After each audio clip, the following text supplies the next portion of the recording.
Mountainside Podcast, and joining us back in studio is my good friend Ben Davis. Ben served as a United States Navy SEAL. Shortly after retiring from the SEAL teams, he dove into honing his craft as a writer and advocating for alternative veteran health through outdoor therapy. This is one amazing human that I always enjoy getting to spend time with. It was great having him back in studio. We dove all over the place in conversation today, and I encourage you to listen to it in its entirety. Enjoy the conversation. All right. Well, sweet, welcome man. Back in. Let's get after it. Yeah, thanks for having me. Awesome seeing you, man. Yeah, good to see you. I feel like it's been too long. We haven't even done anything in between the last podcast. I was trying to think about if it was winter then. I think it was. Was it? I was here last, yeah. It was about a year ago, right? I think so. Or was it? Maybe a little less. Yeah, I don't know, man. This is like a time machine in here. I know, I bet. I lose track of time. We've had such a crazy year because of the content that we're putting out, and we've had like this exponential growth, which is good, but it's been a time suck. Like it's awesome. I've had to learn like to manage myself. Okay, don't work on the 16 hours a day. Go to the gym, fat ass, like get outside, that sort of thing. So, yeah, get some nose in there. Yeah, man. Good for you. That's awesome. Dude, I right out of the gate, man, like your Substacks are fucking incredible, dude. Man, I really enjoy reading. I'm not a guy to read much. Yeah. If you can tell, but but dude, it's just like inspiring, it's informational.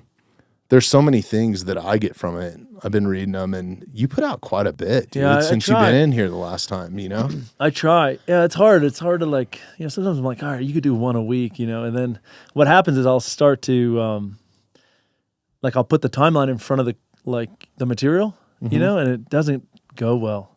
It's like if I sit there and I'm like, okay, you want to put it out on Tuesday morning, so it's Friday, like we got to get this going, and then it's like, hey, what am I going to type? Then it's no good. Somehow, you just have to sort of like spontaneously get hit with, something to say, and then it seems to go a lot better. Vice like trying to think of content, but I really appreciate it, man. Yeah. I appreciate that you read it. I try to keep them short enough because I know people get them on their phone and stuff, and they're not, no one gets an email. It's like, oh, I'll sit here for 30 minutes. Well, I got an idea for you, but I want to ask you a question first. Like, what is kind of the inspiration or the driving force? Yeah, so I got out, I was a SEAL, so I had like an abundance of resources in front of me to transition. And I was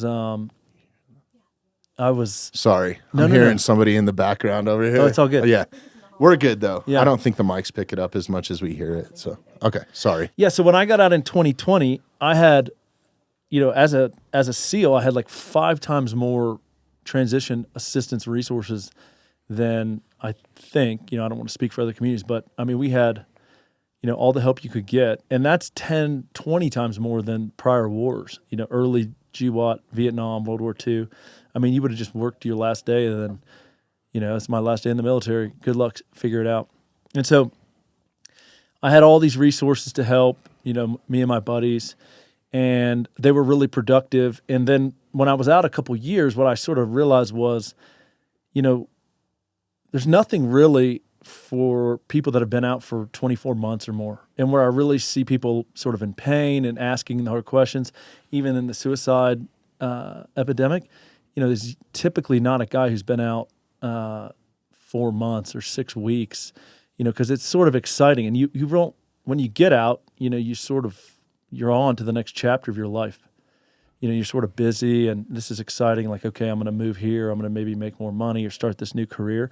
And then it's really around a couple years later, 18 months later, 5 years later, that things start catching up with you, identity or TBI or whatever the case may be. So that was sort of the idea, was like, what are some sort of thoughts, some ideas, some conversation that is not so much focused on here's how you edit your resume, here's how you tie a tie. When the interviewer asks you to explain a problem you solve, you can answer this way. I mean, there's so much of that, and we do need that. There's nothing wrong with those people, or those groups.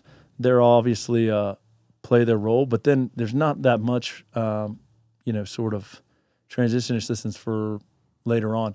And then it just turned into this idea of life's transitions. So I've tried to, this year I'm really trying to sort of incorporate less vet stuff or sort of vet experiences that could be applied to all people. Because the farther I get from the military, I realize, some of the stuff isn't really that exclusive to vets only. These are things that people experience in divorce or job change or the loss of a loved one or whatever. Probably every adult, kind of goes through these. 100%, because like I'm getting that same perception, like living through your guys' experiences. Yeah.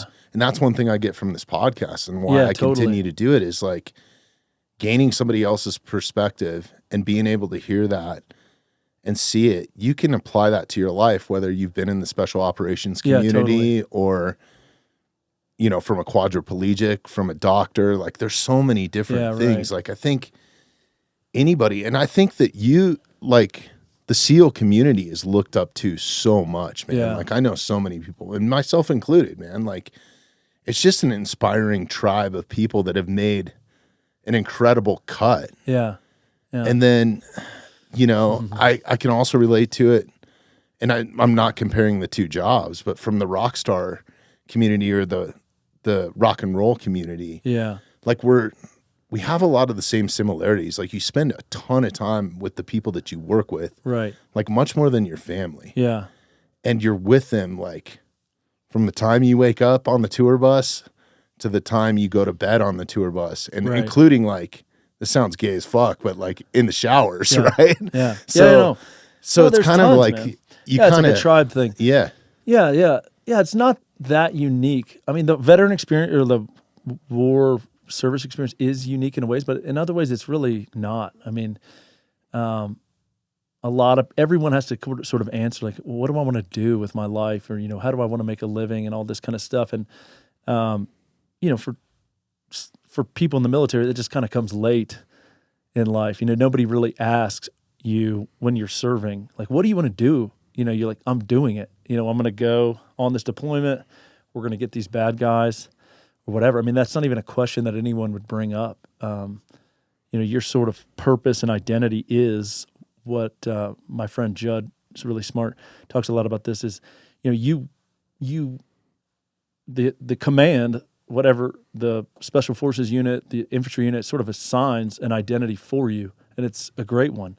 You're part of a team. I mean, that's sort of what it is to serve, is giving up yourself to contribute to the bigger picture. And so your identity is a member of a larger mission, which, in a thing like a SEAL team is really obvious. It's not very hard. Doesn't take much thought to be like, what is the point of all this? It's like, it's to kill bad guys. That's, it's not very complicated.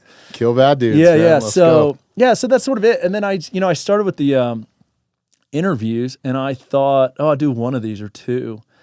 And I think it's on 16 now. Are you? Yeah. That's badass. Kate Pate was the last one. Yeah. I think. Yeah. She was here, right? Yeah. Recently. No, we just had her in Yeah. it'd be 2 or 3 episodes from when we released this one.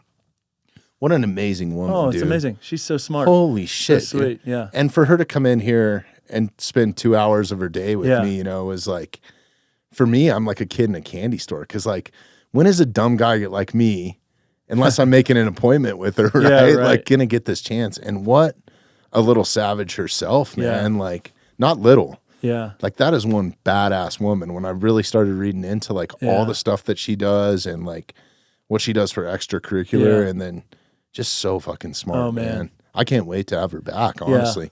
Yeah. The community's a lot better off for people like that.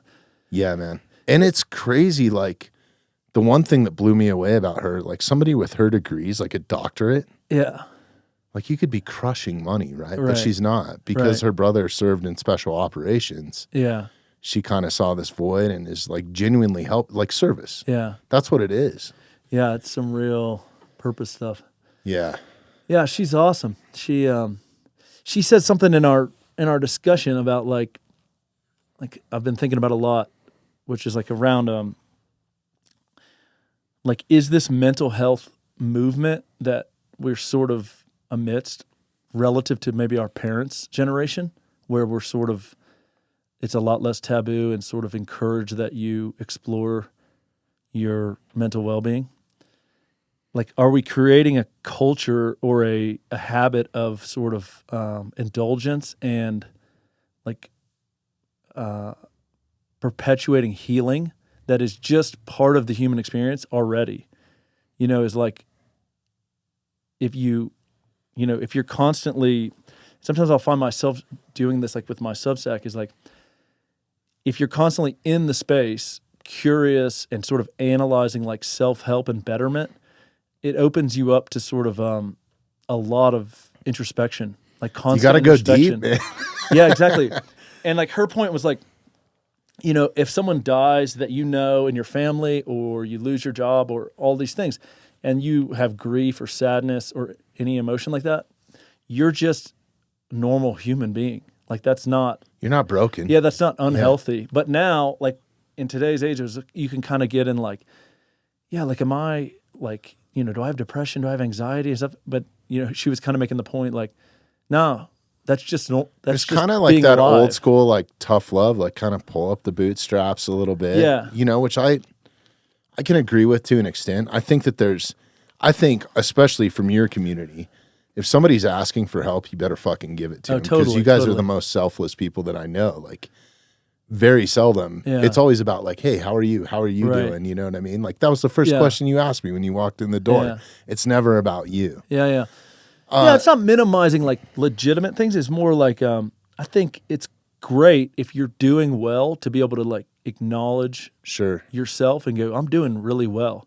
And just because I'm sad about this or this, this feel this way, that's just normal. That's not really bad mental health, which is really, insightful. I thought I haven't really thought of it. Yeah, no, she brought that up, and that was one of the things that stuck out, because there's so many guys from special operations community, whether they're MyerSoc Marine or a Ranger or whatever, like they've built these platforms on social media that kind of thrive in self-help or in betterment, right? And it's like, man, is being stuck in that, is that healthy? Right. Like, I think she brought up a point, because me knowing so many guys from your community, just from what I've done in rock and roll, and then helping with some nonprofits and meeting people like the Parkers, amazing, shout out to Parker's Platoon, is actually who connected us, amazing people.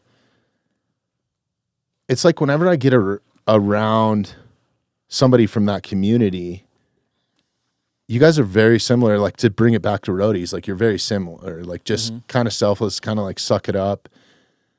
And I've always taken the approach, because I've seen it happen to you guys firsthand, like, oh, how many times have you been to war? Like, those stupid questions, right? Like, you don't want to answer.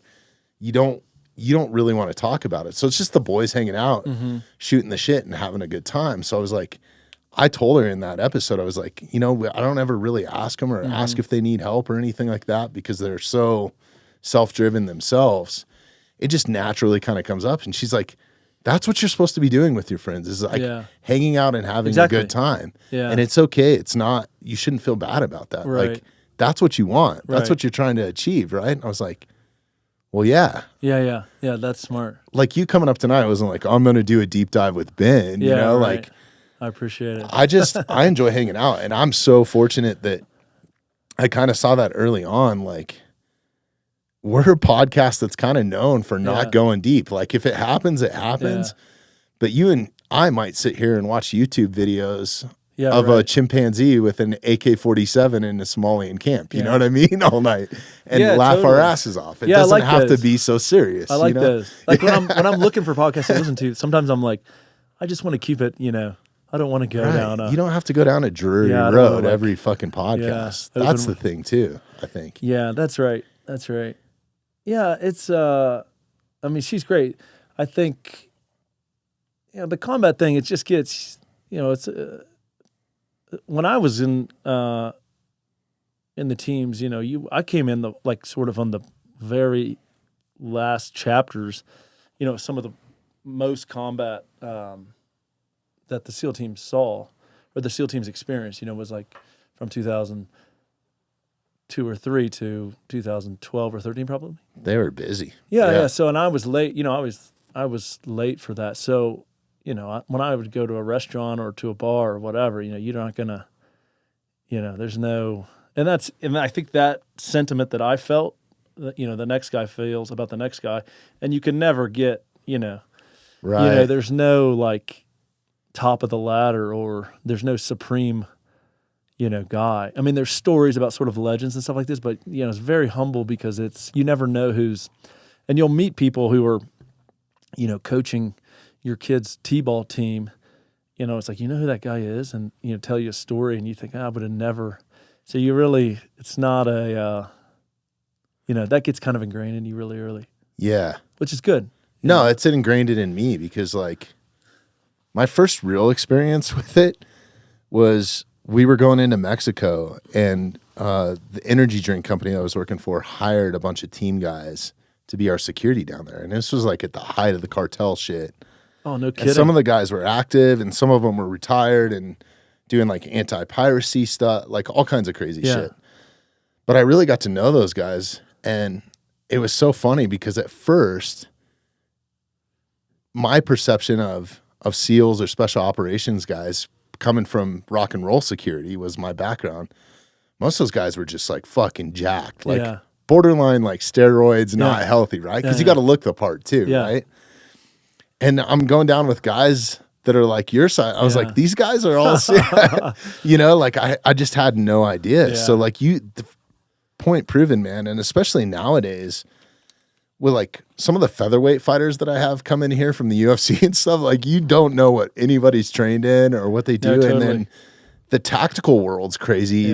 That's even crazier. You don't know who can pull a pistol and actually put it to work, like there's some fucking killers out there. Totally. Totally. Yeah, it's not, I mean, there are that guy. I mean, that, guy you picture from the movies, plenty of them do exist, but it is, it's more diverse than you kind of think. Well, I really realized it that night that I went to the bar with you and Richie, and we weren't even really going in there to drink. I think we were going in there just to hang out. Maybe we had a beer or something. But like right away, like right out of the gate, I'm walking in with you, Richie, and then me. And do you remember those guys at the front door, like starting to give Richie shit or something? I was just like, no, I don't think so. Just no fucking clue. You know, you guys brushed it off so well. It was so classy, but it's just fucking funny, man. Yeah. I mean, people have no fucking idea. Yeah. Especially here in Colorado, it's better to be humble. Yeah. Going back to like the biker gangs, I've had some of those guys, and they look tough. And most of them are tough, Totally. But some of them are big softies too. Yeah. But one of those guys told me one time, they're like, and I think it's a pretty famous quote, but they're like, everybody's a tough guy until they get punched in the mouth. Right. And it's so true, right? Yeah. Like, you never know who's going to ring your bell. So. Have you been rolling? No, man. So I'm coming off of a shoulder injury. Oh, no. It's about last year. And it's not getting better, and like I'm avoiding surgery. I'm avoiding going to get an MRI. Yeah. So I've been going the physical therapy road, and they made me take 3 months off of like everything. They're like, don't lift weights, don't just do these exercises, and it just about fucking killed me. I was like, I don't know. So now I'm just back to lifting and stuff, and as long as I can shoot my bow, I'm good. But I think as soon as I get back from this trip, I'm going to try some peptides. Oh, yeah? Yeah, I'm going to go that route, and if that doesn't work, I might do a trip to TJ or something to get some stem cells. Peptides you can do here? Yeah, there's a few companies here just from the fighter community. Yeah. Like I've been asking a bunch of those guys. And do you know Brandon Gertz? No. Okay. He fought on the card that we went to in Bare Knuckle. Bare Knuckle savage, dude. This guy is just fucking maniac. And his last fight, he ripped his bicep completely, like tore it at the tendons, and fought 5 rounds like that. Like he did it in the first round. So like he couldn't like uppercut or clinch or anything. But he's just going through a bunch of peptides. I've been talking to him and some of his doctors. I think so. Yeah. Wow. He's a big proponent of it. He's used them before. And then talking to a couple other guys like Chris Lockhart, another one, was telling me about it, and just that's one thing that I'm pretty fortunate about, like being in here. Like I get to pick those guys' brain. Like, how are you healing? Yeah, right, right.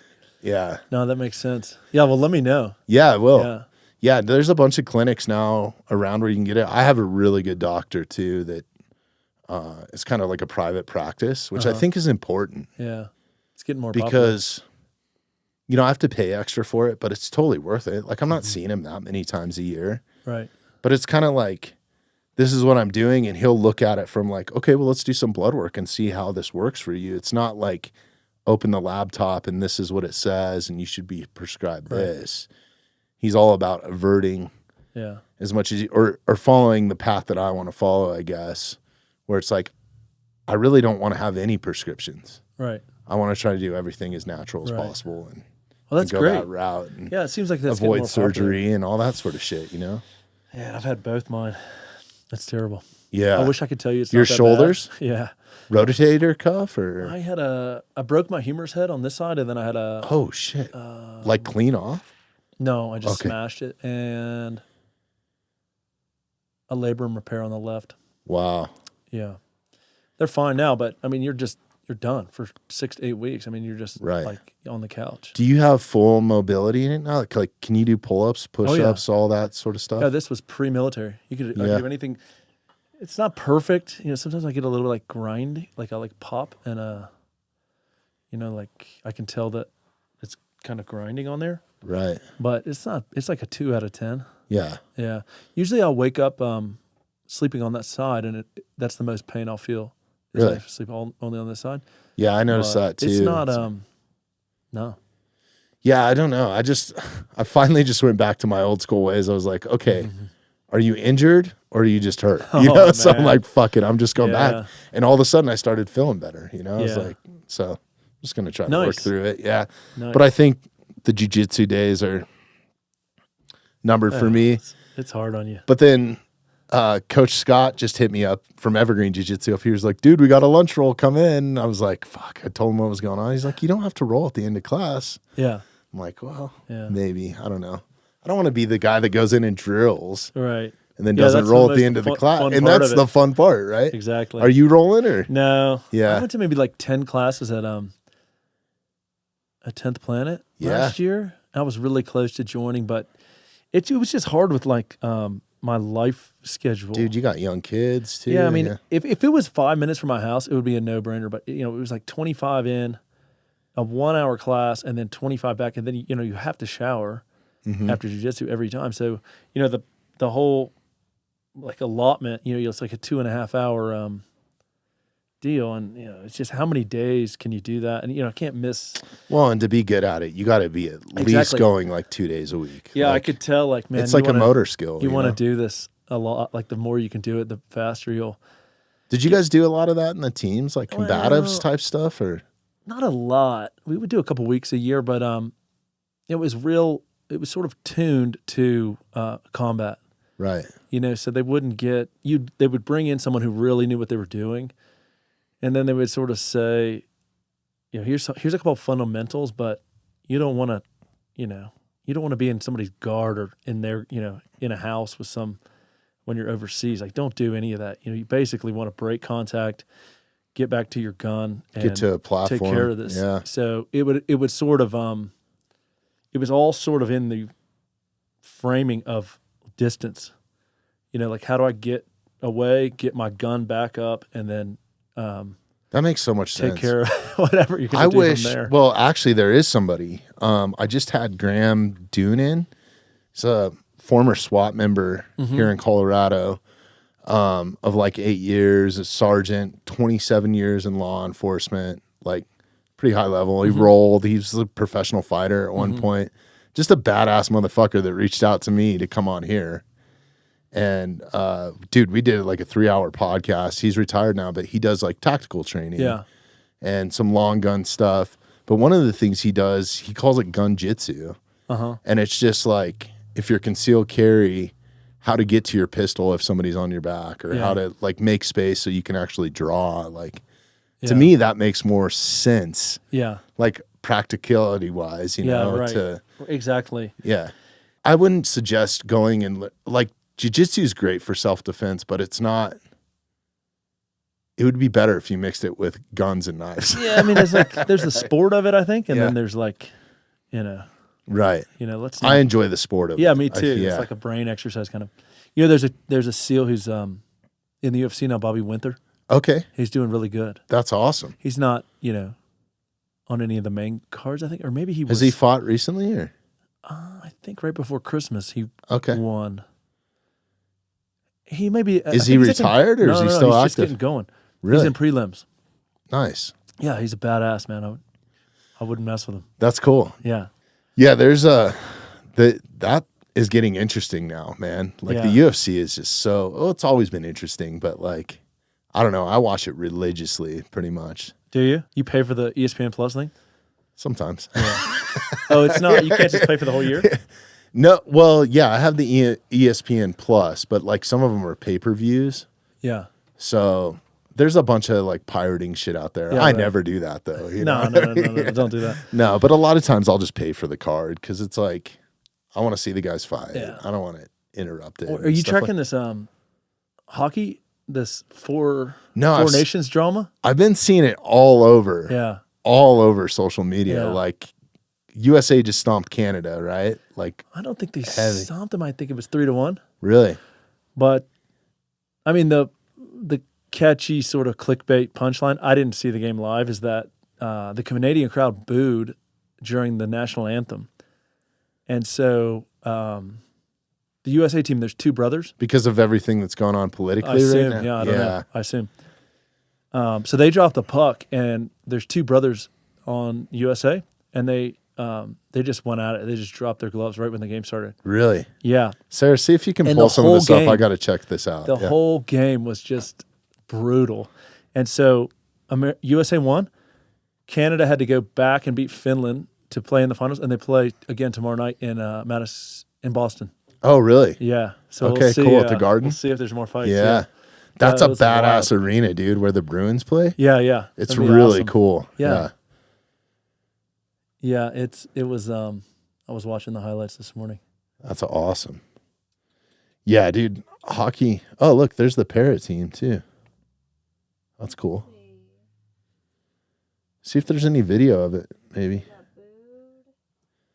Was it a fight on there? Well, it was a whole bunch of fights after. Yeah, you might find under booed. B-O-O.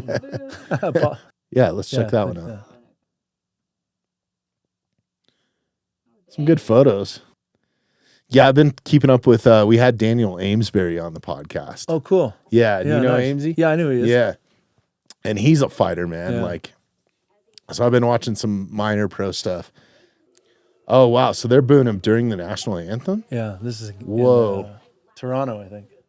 The first 9 seconds? Yeah.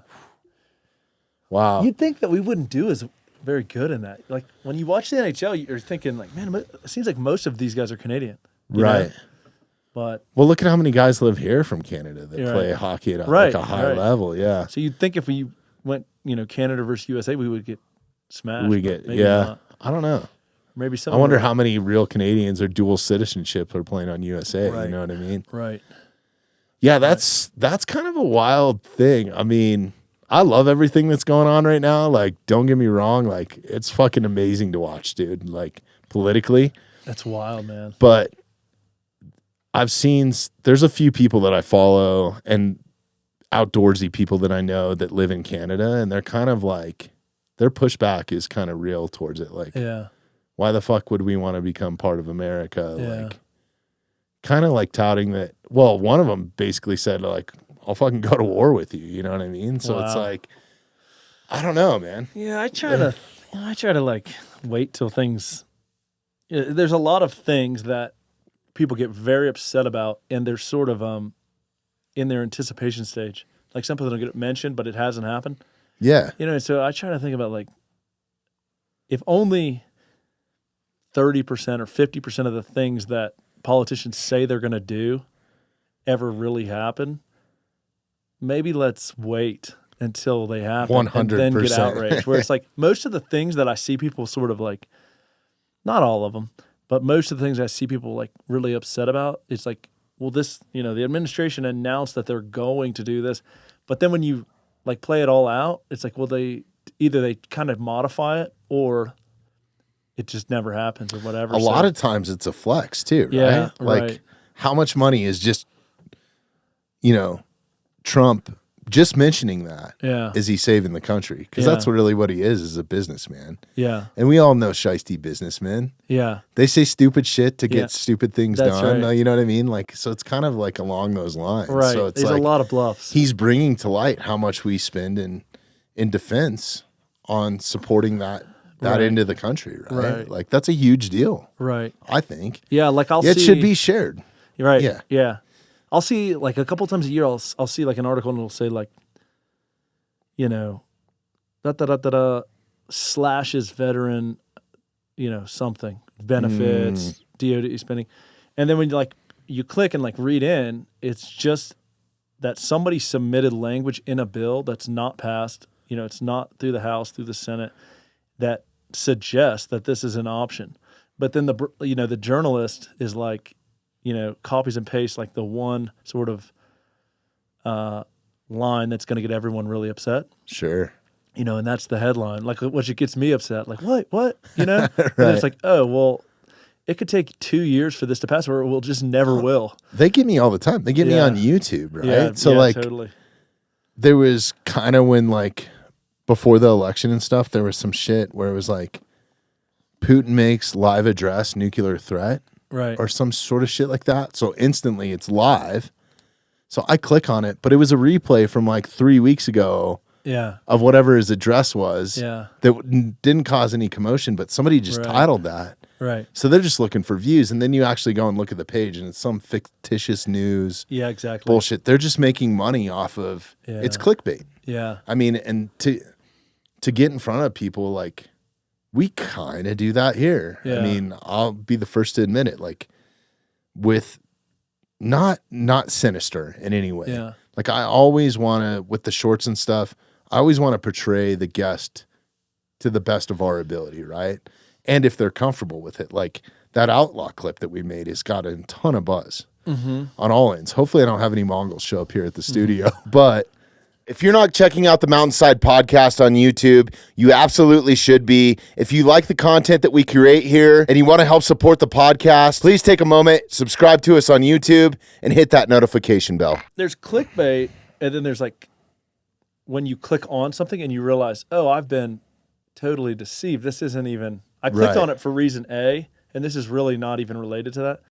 But, if it's a clip, and then you click on it and you get more of what you thought you were getting into, that's important. I think that's just like, editing correctly. Well, yeah. And then like some of the YouTube rabbit holes because I've learned so much about it this year and some of the help I got, they were like, no, we want to title stuff different so it gets more clicks. And that's clickbait. Right. So like if you title a video that's like, and some of it comes down, and I took in some of their advice, but some of it was so outlandish. I was like, absolutely not. Dude. Yeah, they know some buzzword that's going to get exactly. You don't want to, for half-face blades, Navy SEAL kills somebody with a knife. You know what I mean? Like it's not. Yeah, that's exactly not. Right. Yeah, that's clickbait. That's clickbait, right? Yeah. And it's me and Beto talking about whatever blade he designed. That he cuts cucumbers with. Yeah. So you can go down that rabbit hole, And it's good for you, man. Yeah. So I was like, nah, it's not worth it. It's not. Yeah. Same sort of deal with like, I mean, we kind of got into this on the podcast that we did yesterday. It's just like paying for followers and paying for that sort of like, I'm just trying to keep it organic. I think that's the best way. Oh, totally. Like, and don't expect, like you see people with this like exponential growth. And it's like, it's kind of not good. Like you're creating a buzz for a minute, but you don't actually have like a real following. Like I can see when people come in with like a genuinely real following, I can see it in the analytics. Right. Whenever we record a podcast. Like Right. If something goes off the Richters, it's like, wow, everybody that follows Half-Face Blades is a real person. It's not a bot or something like that. It's pretty crazy. Yeah, I mean, if you think about like who you really respect in this world, be it writing books or movies or whatever. I mean, you have to play, you have to play the long game. There's no I've found there's no, like hacks really or shortcuts or like, oh, they always lead to sort of bad outcomes kind of. Yeah, it's almost like that too good to be true. Like you never like. Yeah, like how do you become Ernest Hemingway? You never buy a pill that's going to give you a 12-inch dick. You know Exactly. what I mean? It's like it doesn't happen. Yeah, like everyone you would want to see your show or your thing become has played. They've done it the slow, long, correct way. And I think that like right out of the gate with this, I was like, yeah, I want to see that growth because we had a huge spike. Like our 4th episode is just like boom, audience, and I was like, oh shit, like how do I keep this up? And then I just got to a point where I was like, no, I'd rather keep it like kind of that punk rock vibe, just natural, a little bit raw, a little bit gritty. Like, yeah, it's awesome. You know what I mean? Like we don't really edit much out. Like occasionally, like if a camera goes down or something, but it's pretty much like start to stop. This is what you get. Yeah, that's right. Unless you tell me some classified information, like we've had to take a few episodes down because of that. Like, oh, really? Yeah, like redaction type shit and like fucking up somebody's career, and that's the last thing I want to do to somebody, that's sitting across from me. So yeah, it feels authentic, and it sort of feels like I don't know the right word, but like these are real people that I could come in contact with, in the community or in life. Yeah. Vice, I'm trying to think of the opposite of that would just be like, an A-list, like, oh, you've got The Rock on here. It's like, okay, what advice, what am I going to really learn? This guy's life is so much different than mine. What am I going to really derive? Which, there's podcasts for that too, but I think you've got I've tried to keep it that way. I've actually tried to, like, I've taken almost like it sounds fucked up, but like a cult mindset. Like I want to build a community. Yeah. Like I feel like any one of my guests, not anyone, but 99% of them could hang out with each other and find some sort of common ground. Yeah, that's how it feels. To where I could walk out of the room and they could talk to each other, and I want it to be that same sort of feeling. You know what I mean? So it's like, that's much better put. It's like, so I've tried to build like a community more than a podcast, awesome. I guess. Yeah. Good for you. I don't know. That's the approach. No, it's cool. It's a pain in the ass sometimes. Is it hard to get people to come out here to Evergreen? Dude, it hasn't been lately. Yeah. Fuck. Now I have the issue of just like finding time. Like we're so close to Denver. Mm-hmm. There's so many, like Colorado's such a hot spot. Right. Like I don't think I could do this if I was living in Vail. Right. You know what I mean? Like Evergreen's close enough. Traffic. Yeah. But we've had like Donnie Vincent came all the way from Minnesota. Wow. To record with us. Sweet. I got some people that are, want to come out, and it's hard just finding scheduling, but like we've had a lot of people travel in. Nice. Yeah. We've had some guys from Northern California, and then I've traveled with this a little bit too. So like next week, with me being in San Francisco and stuff, I'm going to hit up some people that I know there, and we'll bring the equipment. And sweet.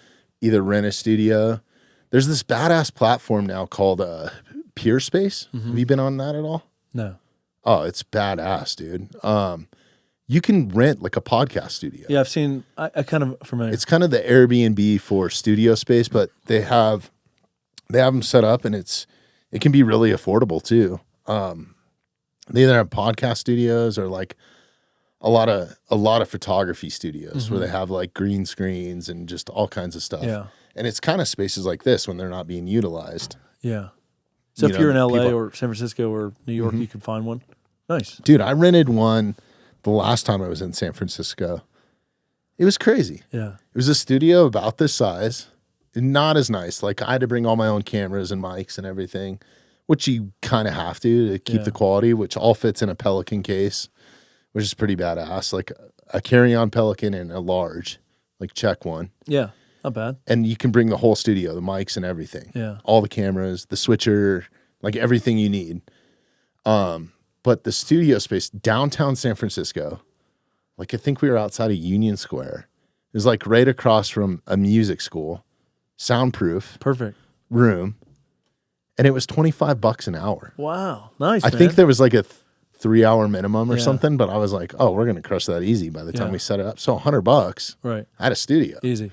Yeah, to put out. It's pretty badass. Yeah, Peer Space is pretty incredible when it comes to that sort of stuff. If you ever need studio space, but you have this spot. That's right. Straight down the road. If you ever need studio space, that actually leads me into.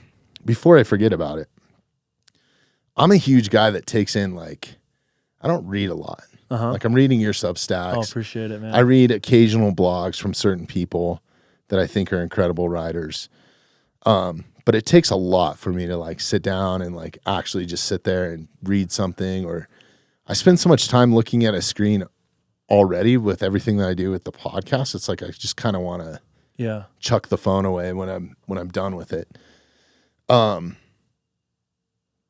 I love audiobooks. Like I go to bed with audiobooks. Like I can't put in a podcast because I get like too interested, and it has to be the right book. Like there's a few books where I haven't been able to like fall asleep.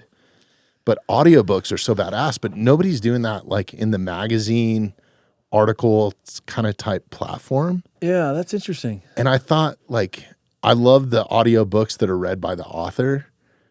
And I just thought, fuck, dude, you should record your like articles. It wouldn't take that long. And then you could even do a video element where you're like throwing up like some photos or something. Yeah, I've thought about that. Substack actually has like an AI reader now. It's not bad. Yeah, those things are bullshit though, man. Yeah. I think. Yeah, because you can tell it's kind of bottish and totally. It's like, it's the best one I've ever heard. It's still bottish. I mean, I think it would be an alternative of like, I really want to know this information and I'm not going to, I don't have time. Mm-hmm. But yeah, I've thought about that. I've thought about, so the way I do the interviews is not literal transcript. Like we'll just talk like this for 90 minutes and then I'll type, like 5 to 8 of the most compelling, back and forth. Mm-hmm. And then I send it to the person and they can sort of, say they can edit. But so it's not all of it's like literal transcript. So I've thought about having clips, but no, but I'm not saying like start a podcast. I'm saying like start something. Well, just read it out loud. You could put it out as a podcast. Yeah. But read it out loud like an audiobook. Mm-hmm. Just, I would open the studio up to you anytime you wanted, bro. Yeah. And like come in here, read 4 or 5 articles, and then have a way to play it. Because my thing, the reason why I love audiobooks is I don't have to look at a screen. Right. I'm a very tangible guy. Like, totally. There's a few magazines over there that, like if Eastman's Journal an article comes out, I know a spot where I can go grab it up here and actually hold it and read it. Dude, I fucking love that. Yeah, I'm with you. And from the photography standpoint, like photography, that's what I always loved about magazines as a kid was like, when mom was at the grocery store grocery shopping, I was in the magazine aisle reading gun magazines or dirt bike magazines or skate magazines, and seeing the photo and having the article. Was always like kind of intriguing, but I don't think anybody's doing that like in the magazine space or in the article space. It's all like long form. Right. And I just feel like people are so on the go. I think why we've had so much success with the podcast is you can throw your earbuds in and you can go to the gym and you can listen to this conversation. There probably is somebody listening to this at the gym right fucking now. Is it live? No. Oh. But I'm saying like after I get it, man. Put it out. That's a good idea. And then the only time I listen to podcasts is when I'm driving. Audiobooks when I'm driving. I love listening to audiobooks in bed because you can kind of play that story in your head and really imagine it. Yeah. And a lot of them are like biographies. A lot of them, like some self-help stuff. Like, have you ever read any of Stephen Pressfield's? Yeah. It's fucking awesome, man. Like, incredible writer. He wrote War of Art. Yeah. Yeah, I read that. How to Be a Pro. Mm-hmm. I've been talking with him. Phenomenal, dude. I think of that War of Art. Like, I think about that almost every single day. I get my coffee and I get to my computer and I can just feel YouTube and social media. Oh, the muse is real, just bro. Thinking like, I can feel power going, don't do what you want to do. Like, I can feel like resistance coming off the keyboard. Like, can you just give yourself 10 minutes? Yeah. Or let me check the gram real quick. Yeah, exactly. Let me, And then you have to like, it's like, am I going to win or is the resistance going to win? Mm-hmm. And I never thought about that until that book, man, that's helped so many people. He just came out with a new one that you should check out. It's called The Daily Pressfield. Okay. So it's kind of a bit more, it's 365 days worth of stuff. You can take it in. It's like, might be 1 to 2 minutes a day. But I just found myself just listening to like a week at a time or whatever in chunks, He's so badass, man. Yeah. It's cool. I've had some correspondence with him Oh, personally sweet. through the podcast. He just lost his home No. in the fires. Oh man. It's fucking heartbreaking, Yeah, man. Like terrible. crazy. Like a guy like that Yeah. started in a van on a fucking Smith Older guy, I'm Corona sure. like typewriter. Yeah, Yeah. like he's, you know, I guess of the retirement, he's probably in his 60s at Yeah. least, maybe 70s now. Yeah. But he's been a Terrible. bucket list, and he listens to the podcast. No So Steven, kidding. if you're listening to this, fucking love Yeah, you, man. you helped like me out. I talk about him at nauseum, but like That's so great. many. His fictional writing's amazing. Yeah. All of his How to Be a Pro, like The War of Art. There's, I mean, so many just badass books that he's done. And what about holding the book? Put you to sleep or what? No, I'd like. No I'm time? big on circadian rhythm now with all like studying brain health and Sure. like all that sort of stuff. So like to have a screen or like have a light on, it's really bad for you if you're Yeah. trying to fall asleep. Like you kind of want darkness. Yeah. I love the fact that I can close my eyes, Totally. put in earbuds. I'm not waking up the wife All right. and just fall asleep. And I just put it on a timer. Oh, it's nice. The shitty part is waking up and your earbuds still in. Yeah. It's like it's been in there for 4 That's hours. right. It's probably not good for Yeah. your brain, right? You're probably Yeah. getting radiation from it or whatever Yeah. they say you're getting. But like, Yeah, stuff like, you know, Grant's biography and stuff is like it'll put you right to sleep, and it's really nice. You kind of learn a few things for your back pocket. well, that's just it. I just go, if I fell asleep, I know kind of where Yeah, exactly. where I last listened, and I go Yeah. back. And So you try to keep it like when the sun goes down. You try to keep it dark in your house. no, not that extreme. I can't. Not with everything. Like It's too much. everybody's getting home from sports late. A lot of them are eating dinner late. Yeah. One of the things I took from Casey, though, that I thought was really fucking cool is like when it comes to like intermittent fasting and that sort of stuff, which I'm big on, mainly because of what it does for me cognitively. Yeah. But he was like, if you just eat when the sun's up and when it goes down, stop eating. And I was like, I started thinking about that. Like the winter months, you have less daylight, Right. but people gain Much more less. weight. Oh. So I was like, fuck. And that makes so much sense to me Yeah. for some reason, you know, like, Yeah. I don't know. I should probably apply it a little bit more. No, I think it works. You know, when Yeah. I've done it, it really you can feel the weight coming off pretty quick. Yeah. The problem is I'll do it, like, a lot of in the summer. I'm doing a lot of endurance, like mountain biking and stuff. And Right. so if you want to ride before, if you want to ride at 6 a.m. or something and you fasted, it's Yeah, but that's not unhealthy because you're actually out physically doing That's stuff. right. When it's fucking negative 15 out. yeah, man. Nobody's it's hard going now. outside. It's terrible. Yeah. The outdoor exercise I've found is like such a good.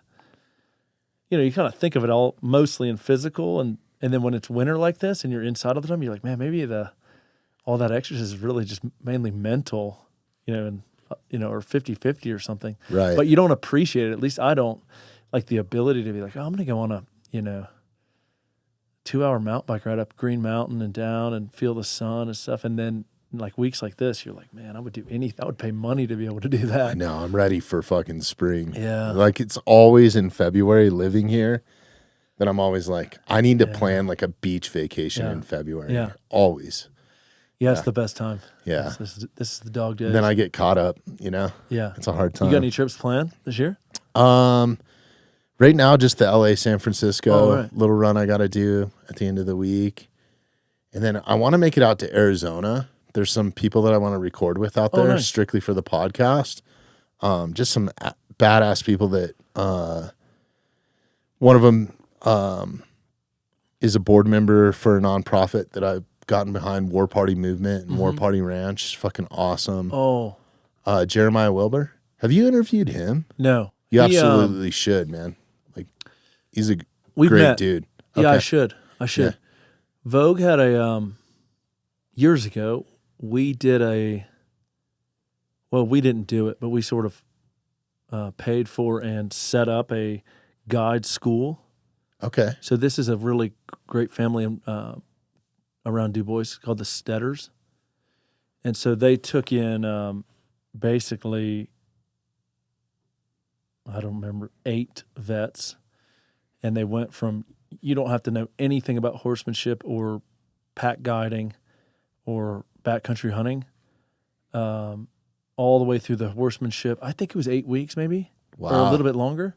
or 10, and I think there were 7 or 8 participants, and 6 found employment in the industry, of which tell me his name again. Jeremiah did it. Yeah. He did it. So we met. We talked a couple times. Oh, really? That's badass. This was years ago. This was maybe 5 years ago. Okay. But dude, he's one of the solidest people I know, and just like so badass what he's doing with his post-military career. You know, like it's amazing.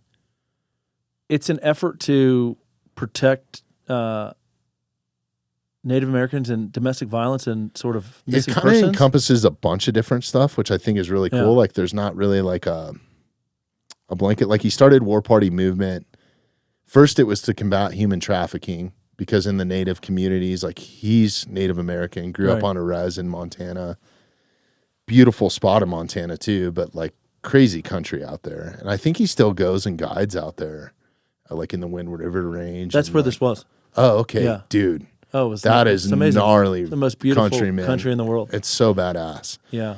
And like some of the videos that he posts of them, like the horses traversing over like these trails, and it's just a sheer cliff on one side, and you're on a horse. Wild. It's insane. Yeah. And then, you know, just talking to him, like once they get an elk down, like you have a certain amount of time before grizzlies are like, oh, totally. Like they run to gunshots there. Oh yeah. Like, because they know that it's like the dinner bell. Yeah, it's cowboy land. Yeah. It's crazy. It's the Wild West, man. Like but anyways, he started that nonprofit just as like, you know, he had a crazy soft career, like incredible, like so many deployments and high level, and been through some shit, man. Like, that's for sure.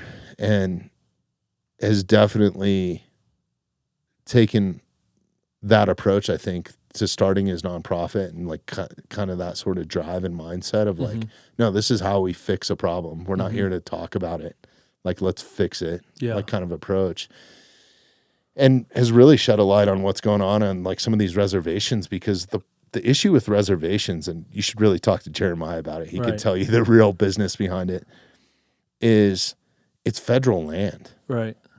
So they don't have, like, law enforcement doesn't have certain jurisdictions, and like there's all kinds of stuff. And then the amount of law enforcement that's on the reservation is not conducive to the amount of people. And like, then you have the whole aspect of these people are living in such poverty that they're almost like selling their kids or trading their kids for whatever, you know, like it's just fucking, it's horrible, man. And it's like, it's daily, man. That's Somebody goes missing off a reservation, and it happens to be indigenous women. But then he also saw a need for it outside of it. So it's like kind of just helping wherever he can, you know. And I think he had to dial some of it back a little bit because it was getting hard and heavy there for a little bit. Multiple tribes and multiple reservations? Yeah. Oh, cool. And I think that they were actually going and doing some of this stuff. And I think... So now he has to do it, you know, different ways through law enforcement, but all kinds of different stuff that he's had to learn federally. And then they did some stuff like, I think with some of the money, they bought like some drones or something for some certain law enforcement. So like gifting it to like some tribal law enforcement and stuff so they can have better search range and like just all kinds of different stuff. Yeah. But then he also saw a void of like the people that he was helping or rescuing from that. What do I do with them now? Right. Like, I send them to a halfway house, and then a week later, they're right back in the same circle. So they started War Party Ranch, and it's just this amazing board of just badass cowgirls or cowboys, whatever you want to call them. It's mainly women that are empowering other women through, they give them a purpose to either go out and work as a ranch hand, learn horsemanship, be an outfitter. It's pretty amazing. Badass, dude. That's incredible. Yeah, it's totally incredible. And then they're teaching them skills, you know, like pistol work and, you know, put them through a pistol class. And I think that that's good. Just knowing how to disarm a gun, I think is huge, right? Like, because if you've never really been around a gun or don't know how to use one, like, fucking intimidating as shit. Like, but just disarming one could save your life. Totally. If your drunk husband comes home and has a loaded gun, what's the easiest thing to do? Don't take his gun away. Take his bullets away. He can't shoot you, you know? Yeah, what I mean? totally. Like, it's amazing, man. Vets have done so many great, you know, things. Sometimes I worry that we can get sort of, I got to watch my words here, but we can like the popularity of nonprofits. I think I worry that they're all great and they all have valuable missions that really move the needle and affect change. But I think in one sort of negative product of that occurrence of so many is that we can as we all sort of say, hey, I've got a problem that that needs solving. We need help. We need your dollars. We need your time. Come to the golf tournament to support this. It can sort of start to paint a veteran community as sort of an injured, hurting, person, which isn't true.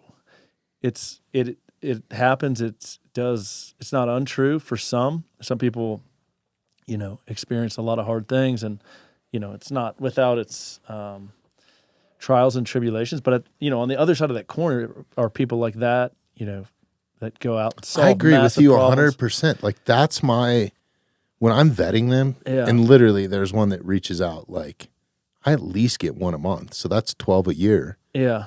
And it's always different. It's always somebody that's got, and this is nothing against them, but it's just like, I always go and look at what they're actually doing. Mm-hmm. Good for you. Like if you're starting a nonprofit to start a race team for guys to go ride dirt bikes. Yeah. What are we doing here? Are you actually, is it just you and your buddies going to ride dirt bikes and people are funding that? Mm-hmm. Or are you helping, are you helping more at a community standpoint? And who is it open to?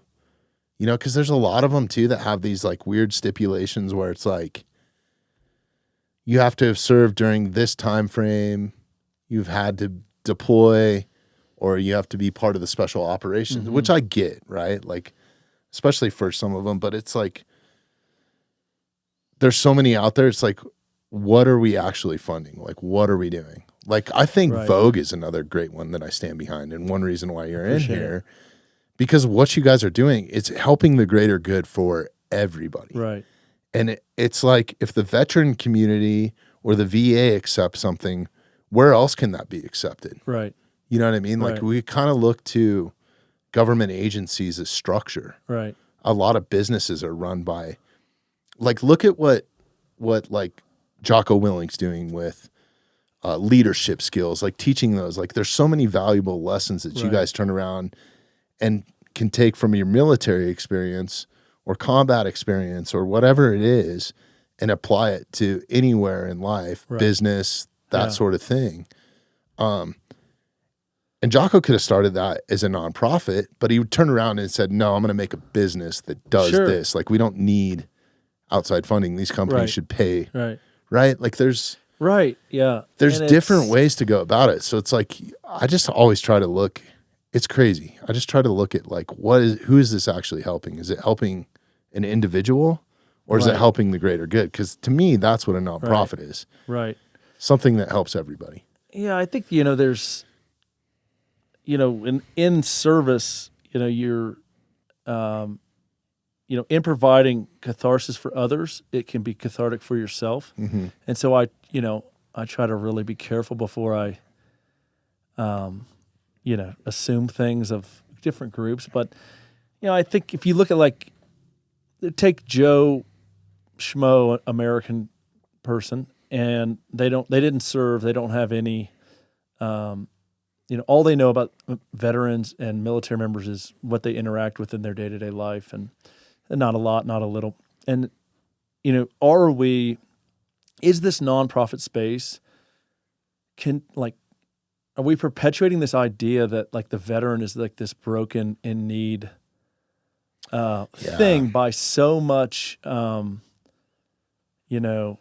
so many nonprofits and we got to help solve this and help us this and the wounded and the PTSD and the TBIs and the suicides and the homelessness and are starting to present, because the reality is that there's veterans in the C-suite at Microsoft who are crushing. They not that that's the top of life, but they don't have podcasts and books and stuff like this. They're just doing, they're excelling. There's people in all walks of life veterans are crushing it.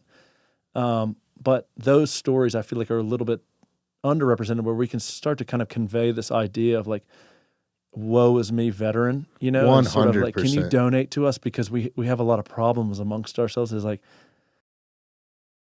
but I think what I do find though is it's a lot of those guys wanting to give back to their community, like the genuine ones, right? yeah, Like that's one thing that Parker's platoon does. yeah, it's great, Like they didn't serve. right, They didn't. right, They have family members that did, but like Scott played professional right. hockey, and he's so grateful for what people have sacrificed in their own lives that he's willing to turn around and spend his own money. Like Yeah. Parker's platoon doesn't. I've seen the books. You can go Right. publicly see the books. right. They spend way more than Right. they actually take in. Oh, totally. You know what I mean? Like Yeah. it's. So I think that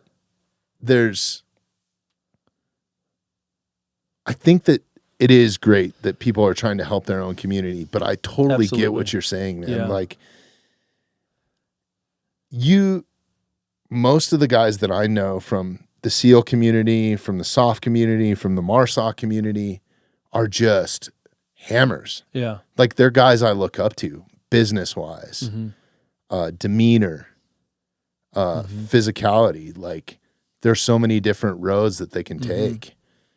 You know what I mean? Right. And they're not broken, man. They're some of the baddest ass people that I know, and I love being around them. Like, this is one thing I was going to kind of talk to you about too. I think that when guys get out, right, you guys go into, most people enter the Navy or the Marines or the Army or the Air Force maybe, at a young age, like 18, 19 years old. You're full of fucking piss and vinegar, testosterone. Probably just left a party before you went to go to boot camp, right? Sure. Like you're going to send it off the right way with your boys. I know that I did with my guys that enlisted, you know what I Yeah. mean? So it's like you're kind of living this wild, wild lifestyle. But then you get indoctrinated into the system, like especially if you're in the Marine Corps or something like that, right? Like those Yeah. guys are known for like partying hard, right? Like it's Yeah. kind of like the deal, and it's a wild thing, and everything that you do is so high paced and so badass. Like you're shooting the baddest ass guns that there are, right? At a high level, whether it's turret mounted or maybe it's off the back of a helicopter or something, right? And Totally. shooting a 50 cal, like you're doing cool shit. Like there's an appeal to that too, right? And then you kind of, if you start deploying or something like that, you start to get like kind of this sick sense of humor a little bit, right? Definitely. Like Yeah. there's definitely like that element of it too. Like some of the conversations Yeah. that I've had, you know, as a Yeah. roadie or with these guys, it's just like, I can't believe we're laughing at this. Right. You know what I mean? But it's fucking funny. yeah. You know what I mean? So like you have that, then you kind of come into manhood, you start having a family, like all this sort of stuff. Like either it's post-career or like later once you get in your 20s, that's just a natural thing that people do. Then all of a sudden you're out and you're dealing with people that have never served or haven't been around that or don't understand that sense of like brotherhood or community. So, and the reason why I relate roadies is like, and this is no knock on anybody, but you start dealing with normal life stuff, normal life problems. Like, fuck, I got to do the laundry. Yeah. You know what I mean? It sucks, dude. Yeah. Like, or I'm showing up at a school function and you're talking to people and just trying to have a normal Totally. conversation is fucking boring, dude. Yeah. It's like you're waiting for like the punchline or like something invigorating in somebody's story and it just Totally. never comes. And you're like, wait a minute, is that the end of the story? Or am Yeah. I like, and I find myself even doing that in here because we have so many like crazy conversations and like that sort of Yeah. thing. And people, it's real, it's genuine, there's no distractions. That like sometimes if you're talking to somebody that's kind of closed off or has Yeah. lived in this world where it's just like, you'll never believe what happened to me in the Starbucks drive-thru. You know what I Totally. mean? It's like, it's hard to find interest in totally. that. So I think that that's a huge, like crazy part of like transition Yeah. you deal with is like, Yeah. Well, I mean, Just like- I'd say like what you're describing is probably the hardest. You know, when I realized that was probably some of the hardest months of my whole life. You know, it was sort of like getting settled. You were asking me about the Substack is sort of part of this too. Was like you get settled, you get the job, you know, you get the kids are in the house, everything looks like it's supposed to look. You know, it's like what do I need to pull off here so that I sort of look middle class, successful guy? And then what you start to realize is like I don't like it here. You know, I don't think this is very interesting.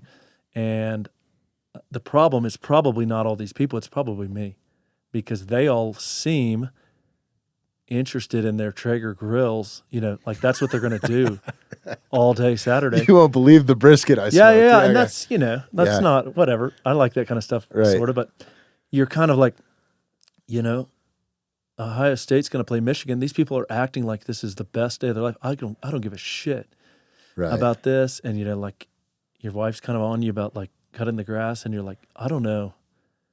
Like, this sucks. I made a big mistake. I need to get, you know, I should have stayed because I'm like this. I'm not like these people, maybe. And for me, it was like less like these people are weird. It was like I'm the problem. 100%. I can't be comfortable here, you know, because I've screwed up my brain and my psyche to where like if we don't jump out of a plane or like shoot a machine gun today, I'm going to be really bored. And that sort of turned itself into like higher risk sports, you know, it's like backcountry skiing and stuff like this. And shit, that's a little bit dangerous. yeah, right? because you feel something, you know, it's like, oh, well, I kind of get my hit, you know. Let you know you're alive. Yeah, this weekend I'll get my hit. And I think that's one big reason why I hunt. Yeah. Or yeah, like that's you run right. across a predator, like an apex predator, Totally. like a grizzly or something like Yeah. that. You're like, fuck. Dude, it's boring out I'm there, alive, man. yeah. Yeah, and it's like apathy is like, hey, do you remember the Hurt Locker? Yeah. There's a scene at the very end of the movie where It's been a while since I've seen it, but he's in the cereal aisle, you know, and his wife's like, "Come on, you know, hurry up," and he kind of makes a sarcastic remark like, "I don't know if I want the Fruit Loops or the Rice Krispies or the Cheerios," you know, and he's sort of like this. The same thing I was just explaining, like he's back from, you know, his bomb deployments, and he's like, right. "Is this it? This is what I'm." These You know, are the this is what I'm decisions supposed I to have be. to make and not cut the red or the blue wire. Yeah, you know? exactly Yeah. right. Yeah, and that's you know, I think it's not unique really to being a SEAL. I mean, I think you could be have a non-combat job or be a roadie or be a sports. Yeah. I've talked to Derek Wolf. You know, it's just sort of you know, I don't know what the answer is. Like, really, you know, to me, what I had to work on was like presence. Really, you know, it's like there's a little bit of narcissistic attitude in that. A little bit. It's like, well, I'm in this world. I don't really want to be here. This is boring to me. What am I going to do this weekend? Like, it's Wednesday. I hate my job because it's boring. What could I do this weekend to kind of, and while I would talk to that person today with like sympathy, it is like, it occurred to me, like, it gets a little bit selfish, and not in a sense of like, dude, don't be selfish, but like, I think if you can sort of, say like, I'm going to be as present as I can with my kids, and this isn't really for me, you know, this is for them. So it doesn't really matter if I don't want to stoke my Traeger. Like, you're 100%. Yeah, what right. I'm doing today is in service of, in my case, it was my kids. Then you start to like, you kind of build this muscle of like, yeah, man, well, it's not really about you, you know? Like, you were already in the military and deploying, and like all these people sort of sacrificed for you. And it's a hard pill to swallow, but it was really helpful in a way to be like, well, you know, you're not, you know, you're here for your daughter. You know, do you know my 2-year-old's deaf? Yes. Oh yeah. Yeah. Yeah. Yeah. So that was really helpful too, because it was like, Did we talk about that the last time? I don't think we did publicly. yeah, I don't think so either. But that was a huge part of this for me. It was like, dude, it's not about you, man. You got to help, you know, you got to help this little girl learn how to hear and talk. And So I know not everybody has a circumstance like that, but that's really like kind of the punchline was like, yeah, it doesn't really. You're over, dude. Your show is has stopped. I mean, I was living this crazy lifestyle of being on tour buses and going around the world and flying on jets and charter planes and fucking walking out to, even though I wasn't performing, I'm walking the artist to stage, and there's like an adrenaline dump in that. It's just fucking cool. It's cool. It's a cool thing. And then walking out to the crowd and like seeing the artist go on stage, and like you're just around like a lot, and then you're around people that are on the spectrum, I guess, a little bit, whether they're roadies or security guys or whatever, and you kind of have like that kind of like banter and that sort of stuff. I fucking love that life, man. It was so badass. Interesting. Then you're making mac and cheese at the house. Yeah. And I could have, there's a lot of guys that stay in the industry, and I'm not knocking that, but they are not there for their kids. Yeah, that's right. You know what I mean? So it's like, I know exactly when I quit touring. It was 14 years ago when my daughter was born. Oh, man, good for you. It's like, but doesn't mean you don't miss it. It's been a sacrifice. Yeah, it doesn't mean you don't miss it. Yeah, 100%. Yeah. And I'm still me. Yeah. I think that I found, like you said, the hardest thing for me, like coming into the dad world, and you start making different friends because your daughter made friends with this person or whatever, and now you're at their house, like eating dinner or whatever that is, was just like, don't feel awkward. Like, go ahead and tell them your fucking story, or be yourself, or like maybe quiet down on the F-bombs every once in a while. You know what I mean? But like, don't be so reserved. Like, just be yourself. And that goes a lot further. And it's like, not everybody has to have a crazy career or a crazy story or like a whatever, you know? It's like, I was always looking for like that next, like. Yeah. I found too, like if you kind of, prod at people a little bit, that seem vanilla, like, or if I think someone's sort of like, what do you want to talk about, man? Golf? Like, I don't know anything about golf. And then you kind of mess with them a little, like they'll sort of come out of their shell a little bit. Like everybody's a little, like, wow, I didn't know your Star Wars Lego collection was that big, dude. Yeah. We got, we take our 5-year-old to this bus stop, and like at the beginning, my wife was like, you gotta like take it easy. Like these people don't really get your humor. She was like, don't like mess with them so much. And then I've noticed like as time's gone on, like these people or not people, but some of the men the dads there that I sort of pinned as like, this guy is not very colorful. It seems like he kind of stays in his box. Like if you mess kind of banter with him enough, you found, he's funny as well. He's got good jokes and sort of like more colorful than I thought. So, maybe like some of those conceptions. Kind of getting out of your own way and not feeling weird, and just be present, like you said. I think that's huge. Again, like some of it's just some of the thoughts I had back in this is about 2 years ago were now like I would say aren't true. Like maybe you just didn't give it enough time. Yeah, really, and but I'm with you, man. It can make you feel really bad when you're not, when you look at your like, I've got this house and this job and my beautiful kids, and then there's like a voice inside you that's like that's not good enough. Like you're not happy or whatever. You can start to feel really bad. But I just think it's just a product of like. Switch, I think, you just can't go from like, traveling 200 days a year to, anyway. Yeah. I think one thing that's healthy for me, there's two things.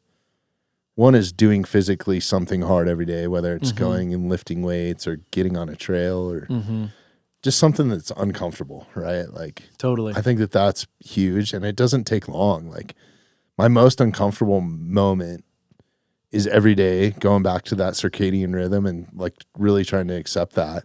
So no matter how cold it is, no matter how much snow is on the ground, like I actually thrive when I'm like, great, I get to go shovel the decks. Right. But like just going outside in the cold, like in a t-shirt for 10 to 15 minutes and like getting some sunlight, but that you don't need a cup of coffee. Right.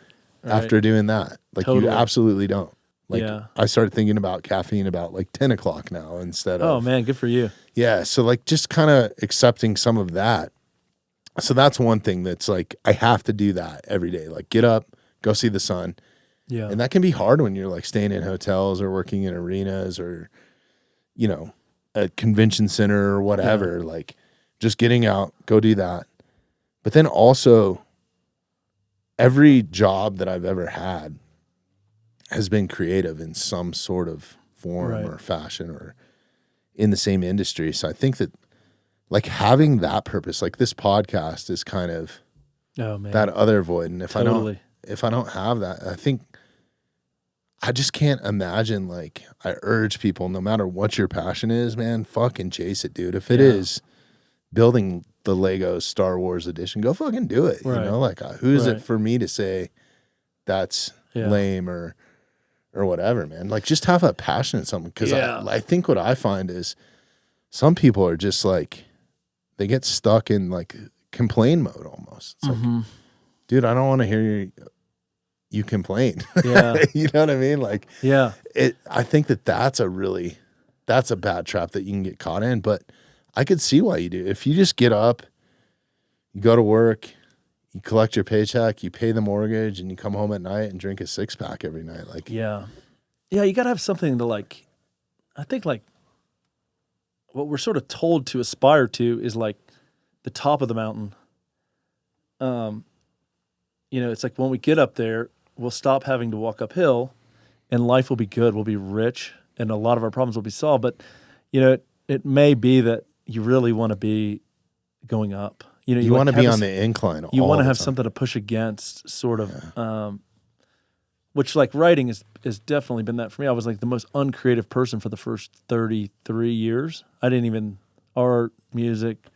You know, I just thought like, you're a sports guy, man. Don't try to be a thing. And now with writing, like it's so hard, you know, it's so like the distance between amateur and incredible is like, you know, so hard and you're so unable to sort of like will and grit it like which is very SEAL, very military. Is like, you know, I help these talk to these people that want to do the Leadville 100, and I can say, okay, well, it's 8 months away. You want to do this many hours a week.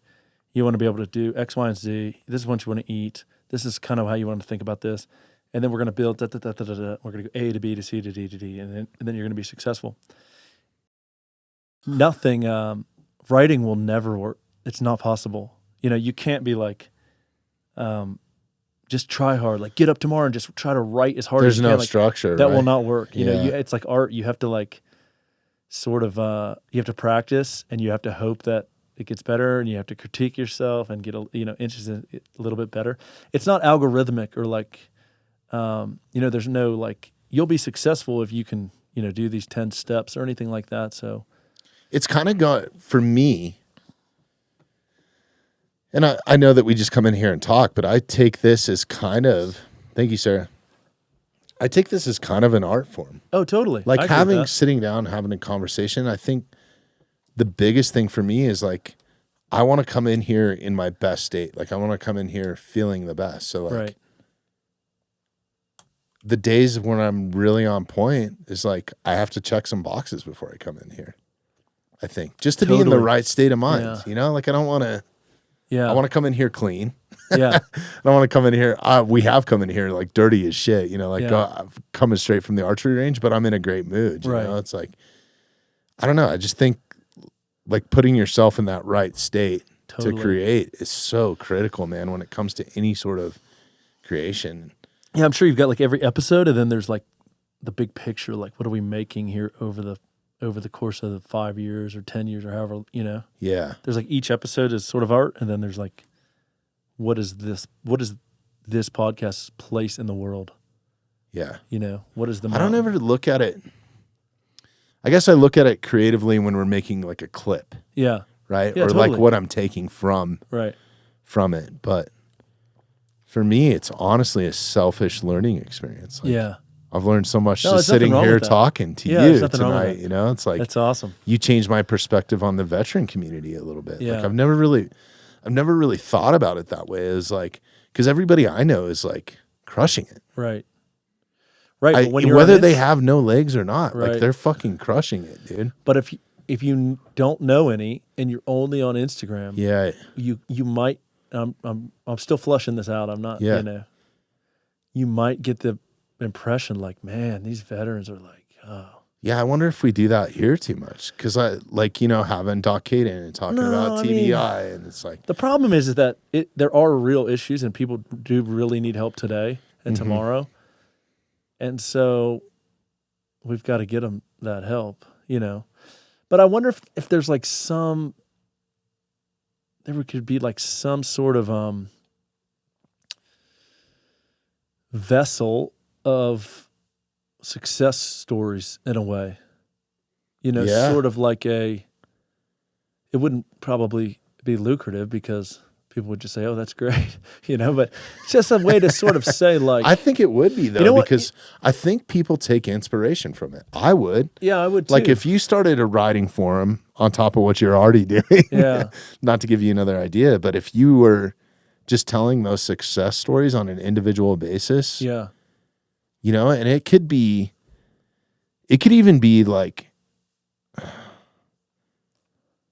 one thing that I know that I would read, like there's some articles that I think you could write and you wouldn't even have to have the person's identity revealed. Because like some of the guys that I know would never come in here and talk to me. Right.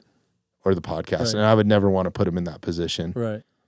But they're still, I guess they're in their post-military career, but they're still helping in like a training facility. Like you could still take that story and be like, totally, this guy's done so many deployments on Gold Squadron or for Green Team and like all this crazy shit and has all these decorations. Yeah. And is now at the command still giving back. Yeah, it could just be like a story with no face or no name. Yeah, it doesn't have to be. And there's something kind of cool to that. Like we've done a few podcasts where I didn't release the guy's identity. Like, right. No, it's blurred awesome. it out and fictitious, not a fictitious name, but not his real name, and there's something like those they create a buzz too. It's almost like people want to know who that is. Like people still ask me today, like speculate. Like the missing episodes, the ones that we had to take down and like totally wipe out. They're like, who the fuck was like really? I get asked all the time, who was episode 7? Oh wow. And I'm like, sorry, I can't tell you.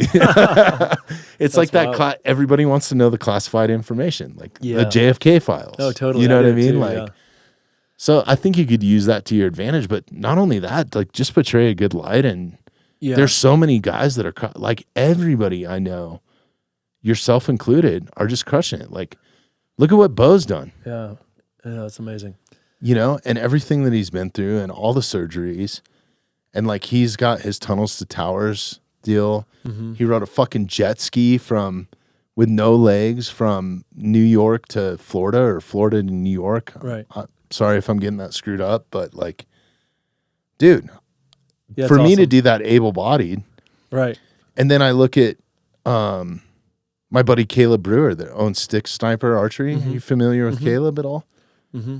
Fucking jumping rope on one prosthetic, like, what's my fucking excuse? You know what I mean? So like I take that's the inspiration. And dude, I appreciate you bringing that up because maybe that's a light that I will shed too. And I think I've kind of taken that approach, like having Beto in or you in, like he's a great example. It's never like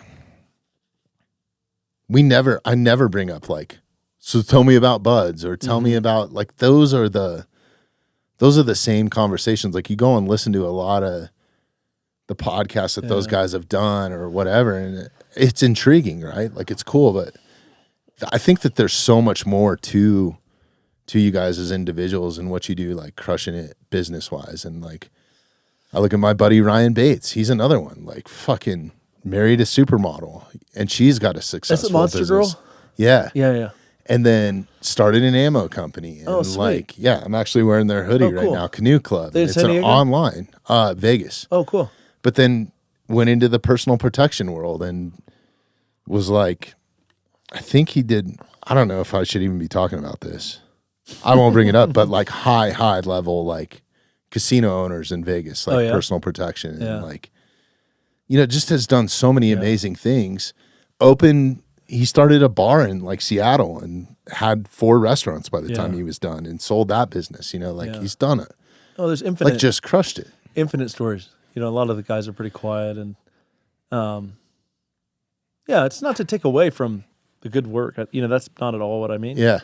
But it's sort of like, hey, if the veteran community is killing it, let's highlight that too, because that's awesome. And we don't want to, I think that even could tie into a little bit of like the recruiting problems that the DoD has today is like, if you're 16, 17, 18, do you have visibility into a veteran who's 38 to 48, 40 to 60? Right. Say, I should, how that guy got to where he is? He joined the Army. He served 15 years, and now look at his life. He's awesome. Or her, whatever. That's another unbelievable point. If they're all broken, who's going to want to go do the fucking job? Right, but if it's like, how many vets, and homelessness and this stuff, and it wouldn't, if I was 17 today, I would think like, this seems kind of high risk. Like some of these guys aren't doing so good. But that's not true. There's plenty of people that are killing it. And I think if young men and women saw that, they would think, oh, that's how I get as successful as that person is, and I can fly a jet or a helicopter or be a Green Beret or whatever the case may be. Because that's what I'm trying to remember when I was 18, like what I thought about the military. Uh-huh. Yeah, what made you enlist, I guess? Did you know that you wanted to be a SEAL, out of the gate? No. I dropped out of college. Really? Yeah, my best friend went to the Naval Academy, and college wasn't working for me. My dad was like, I was going to be a 5th-year senior, and my dad was like, it's fine, but you're done. Like, you're your own man now. Like, you can figure it out. You can pay your tuition and your rent and your groceries. Like, good luck to you. And so I had this buddy, my best friend from high school, was graduating the Naval Academy. And he was like, where you would fit in? Some of these peak guys here, they're talking about this thing called Navy SEALs. You should just do that. And so when I was like failing college, I was like, man, I'm in big trouble. Like, what am I going to do? I could do that. Redemption. Yeah, exactly. Exactly. That's what happened. Wow. Yeah, That's it didn't. Cool. I thought about it for 2 years, but not 10. I had a lot of respect for those kind of people. I didn't really know a lot about it. I grew up in an academic town in Blacksburg, and so I don't really remember having strong opinions. I remember thinking a little bit like, oh, the Army is kind of something you do if your grades are bad, Mm-hmm. Or like if your parents can't afford college. Like I think a lot of those people get into the Army maybe.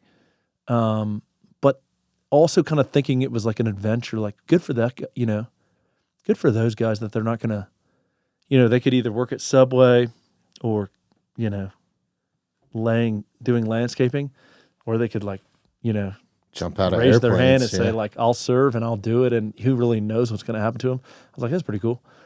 But anyway, I think young people could, it would help recruitment if they saw, some of the good stories. I'm sure it would. I mean, how could it not? Absolutely. I mean, I kind of really regret not serving. I tried at one point, like after 9/11, I felt like the most patriotic I ever felt. And I was like right out of high school, but I was in serious trouble. Yeah. Like for fighting. Yeah. Yeah. And like, they were just like, sorry. Yeah. Get the fuck out of here, you vagrant. Oh, really? Yeah. You had too much like I was going run-ins? through. Well, I'll just tell this story because I talk about it and I kind of tippy-toe around it all the time. I was out of high school. I was bartending at night and I was working like construction during the day, and I was trying to make it in the music industry all at the same time. I was like 19 years old. So I was working for some bands, and then I was like part-time bartending, which is not a great environment. And it was, well, I actually started bouncing and then found myself like, once a bartender called out and they were like, hey, we need you behind the bar Sure. tonight or whatever. And I was like, God, you make this much money doing Yeah. this? And I was like, well, I'm going to shift to, I don't want to have to go break up fights. Like, Right. then I found myself to where it's like, oh shit, now I got to jump over the bar to go help the bouncers because they're getting their asses kicked. And they weren't great environments, right?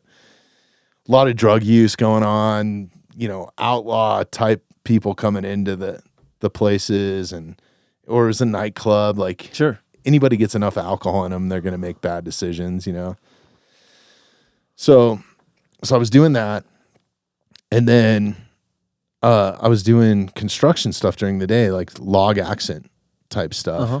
And funny enough, I think Scott Parker just bought the business I used to work for, No kidding. like not too long ago. Is here local? Yeah, Oh, sweet. they make badass stuff. But they, or he's an investor in it or something. I don't know that he fully owns it, but yeah, TJ's Wood Products, man, they're fucking awesome. They build like log homes, like the baddest ass stuff. So I'd had an in with them and was making really good money doing that during the day. So kind of living like just working my ass off. I was getting ahead. And I was living with like my best friends. It's just awesome. One of them's a firefighter now in Castle Rock. Like still, they're all crushing it in what they do. Super athletic. Guys that I played football with and that sort of stuff. And we were dating this group of girls, and they went to a party, and we had to get up and drive to Vail like the next morning from Denver from our apartment. They showed up at our place at like 3:00 in the morning, like hysterical. They're like, these guys tried to rape us. They tried to like hold us down, all this sort of stuff. We fought our way out. We left all my dad's camping gear at this cabin. So we went there and we got their camping gear. And in the midst of that, got in, roughed house some people. Sure. Let them know it wasn't okay what they were doing. And nobody went to the hospital. Nobody even had to go in an ambulance or anything like that. So we go to work. Now we're working. I'm like up on this roof and all these cop cars start showing up. I'm like, oh my God, what the fuck? So apparently the guys that we beat up were in the military or in an academy, I guess. And it turned into a whole thing to where it was like federal charges. Kidding. Yeah. All kinds of shit. Jeez. Like they pretty much threw the book at us. Yeah. And it pretty much sidelined me. So I was like, all right, well, here we go. So I went through a bunch of court cases, did all kinds of like probation, had to do a little bit of jail time, like all kind of over a fist fight altercation. It was just, it raped me financially. Yeah, I bet. But it was a good catalyst. I wouldn't be where I'm at in my music career because the bands I started working for started to take off, and I was like, fuck it, I'm just going to travel. If I didn't go through that, who knows what I would have got into, trying to protect somebody later on. Totally. I was, I was in the military. I would fight at the drop of a hat. That was a disqualify for a military? Yeah. Well, I was still had pending court cases. Oh. And it was because I went in and punched 12 different people. It was 12 different felony counts of like, it was bad. Oh. So they charged me with felony. If you enter somebody's property in the state of Colorado, I don't know if it's still like this, and I haven't had any run-ins with the law since this. Like this fucked me up big time. If you enter somebody's property to commit a crime, it's considered burglary. Oh man. So just on paper, it looks looks awful. Horrible. And then I had, on top of that, it was like 12 counts of assault. Jeez. Criminal mischief, criminal trespass because we pulled into their driveway and parked our truck in their driveway, or even if we would have walked into the driveway. Right. So they just like literally everything that they could charge us with. Oh man. And it was 3 of us, and there was like fucking 20 of them. Yeah. So it was a rotten deal. But honestly, like looking back at it in hindsight, it was a hard lesson I learned. Kept me clean the rest of my life. Because I was like, man, this is going to fuck up my life. Yeah. And 9/11 happened like right after this, after I'd gotten arrested for this whole thing and like going through all the court stuff. And I was like, that's my out. I'm going to go join the military and we're going to fucking war. Totally. Like I was pissed. But they won't take you with pending stuff, will they? No. Come on. Yeah, I had to get through that. They would have taken me after that, Yeah. but by then my career had taken off. And Yeah. And these bands you found to work for were out of Denver?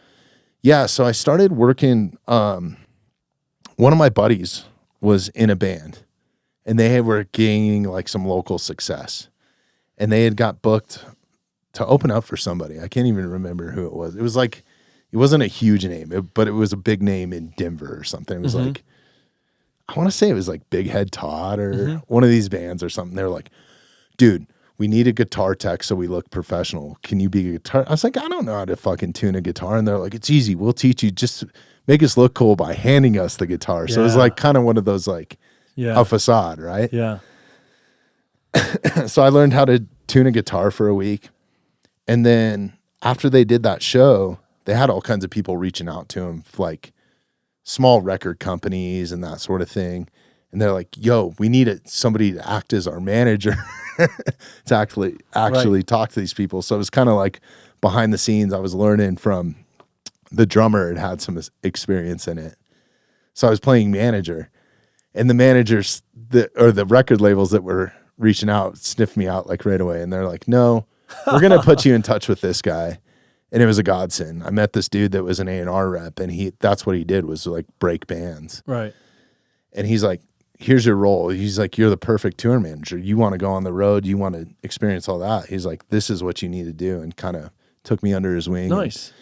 And built my career. And then about 3 or 4 years in, I kind of quickly figured out, like, I don't want to be a tour manager. I don't want to babysit rock stars is really what you do. And what at the level I was doing it at that time is wannabe rock stars. Yeah. And we started getting picked up on some bigger tours, like going on tour with an arena act, and we were just an opening act. And I saw how much money the production guys were making. I was like, I'm going to go do that instead. Oh, nice. So I kind of shifted into that. And then that led down a whole path of me actually like going around the world. I got to do a bunch of USO stuff. Nice. It was super rad. So you were like in the booth out in the crowd? No, my role was more, I started in carpentry because of my building experience and rigging, like hanging stuff in the rafters, and then building like actual stages. Yeah. But I knew kind of right away that I was like, I want to be a stage manager. So it's like the logistical side of it. Like, okay, the riggers are going to come in first. Right. Here's your guys.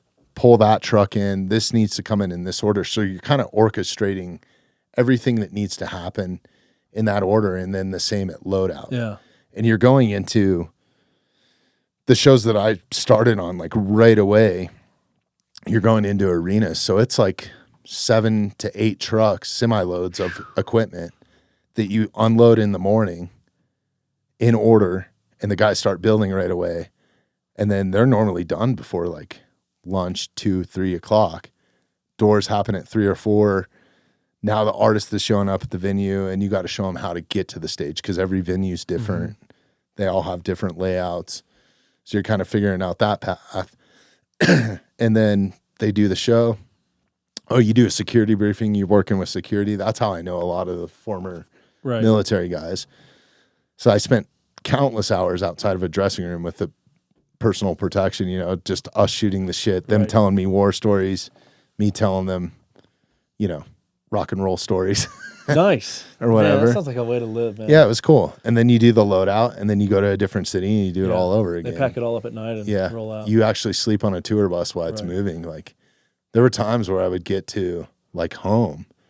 I'm like, I can't fall asleep without the vibration of like going down the road in your coffin, like man, just different. That's a trip. Yeah. That's wild.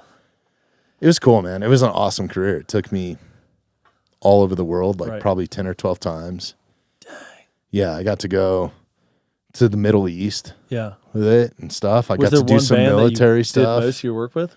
Or you kind of it was kind of like once I made it to that level, it was like you just kind of hop to whoever's on the road performing it at the highest level, or at the level that you want to work at. So I would spend like 2 or 3 year stints with different artists. Like I did Tool for a while, Chili Peppers for a little while. Wow. Tom Petty, Now I feel like I always hate doing this because I feel like I'm I like can name tell you don't like dropping. doing it. Who cares? And then the Killers for a long time. Oh, wow. I was with them for like 3 or 4 years. Kanye, I did for a while, a couple years. Wow. And it was weird, like while I was doing Kanye, because they take downtimes. They do like kind of like deployments. They'll go out for like 3 months. We'll do a region of the world. Then you come back and there might be another tour going, or you'll go right from one tour to another. Like I went from like Kanye to Earth, Wind and Fire for a little bit. So weird, you know? Yeah. But it's weird once you get ingrained in that community. And then in my off time, I would do like Super Bowl halftime. Okay. Or a major sporting events for Monster Energy or whatever. So I was kind of building a career outside of touring too, like doing kind of one-off shows. Like I did some TV stuff. I did some movie stuff in between like tours, and we would call it double dipping because a lot of times you're still getting paid from those bands. Right. But then you can go earn another paycheck exactly. if you're eager to go to work. So I got to go like on Miramar Air Force Base. We did this huge like VH1 Divas Salute the Troops, and that was super cool, like being around the military. And then I did this one tour for Red Bull. It was the 60-year anniversary of the Air Force. So we got to go on like every Air Force base in America pretty much. Oh, no was kidding. like legitimate ones. Yeah. Not every Air Force base, but every major one. Like Yeah. went to Luke, Andrews, trying to think of all the ones that we went. Yeah. Texas. Miramar, the one in Vegas. Forget the name of that one. Yeah. So I got a whole collection of like challenge coins at home and stuff just from sweet, like man. hanging out like with the dudes. And then when I got ingrained with Monster and we started hiring the SEALs, we did a bunch of SEALs. We did like the SEAL show in Virginia Beach. The reunion? I don't know what it was. It was like, dude, they came in and fast roped on top yeah. of a yacht, and Zodiacs came in. Then they had guys like take a beach, and they had a whole sniper demonstrate. It was fucking I think it's called the Do they still do demo. that? Yeah. Yeah, they still do it. That's It's awesome. a time for guys from the history, like guys from Vietnam and stuff, all the way back are welcomed on that weekend.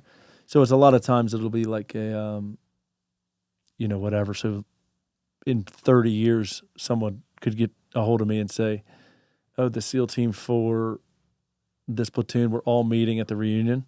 So it's really cool. So you see, it's like it's a place for platoons and deployments and guys to gives them a place to meet, and they can bring their grandkids and stuff and say, "Oh, look at Grandpa used to do all this stuff." Oh, it's really cool. Yeah, it's dude, really, that sniper demonstration was awesome. insane because they had a steel target like set up on the beach.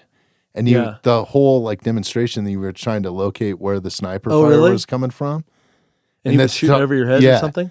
And then they would do like, it was wild, man. That's awesome. awesome. Pretty cool. And then they kind of like revealed it at the end or whatever. Yeah. It's always hot as hell at that thing. Yeah. No, I gotta hit the bathroom. Yeah, let's take a little break. Okay. Then we'll get back to it.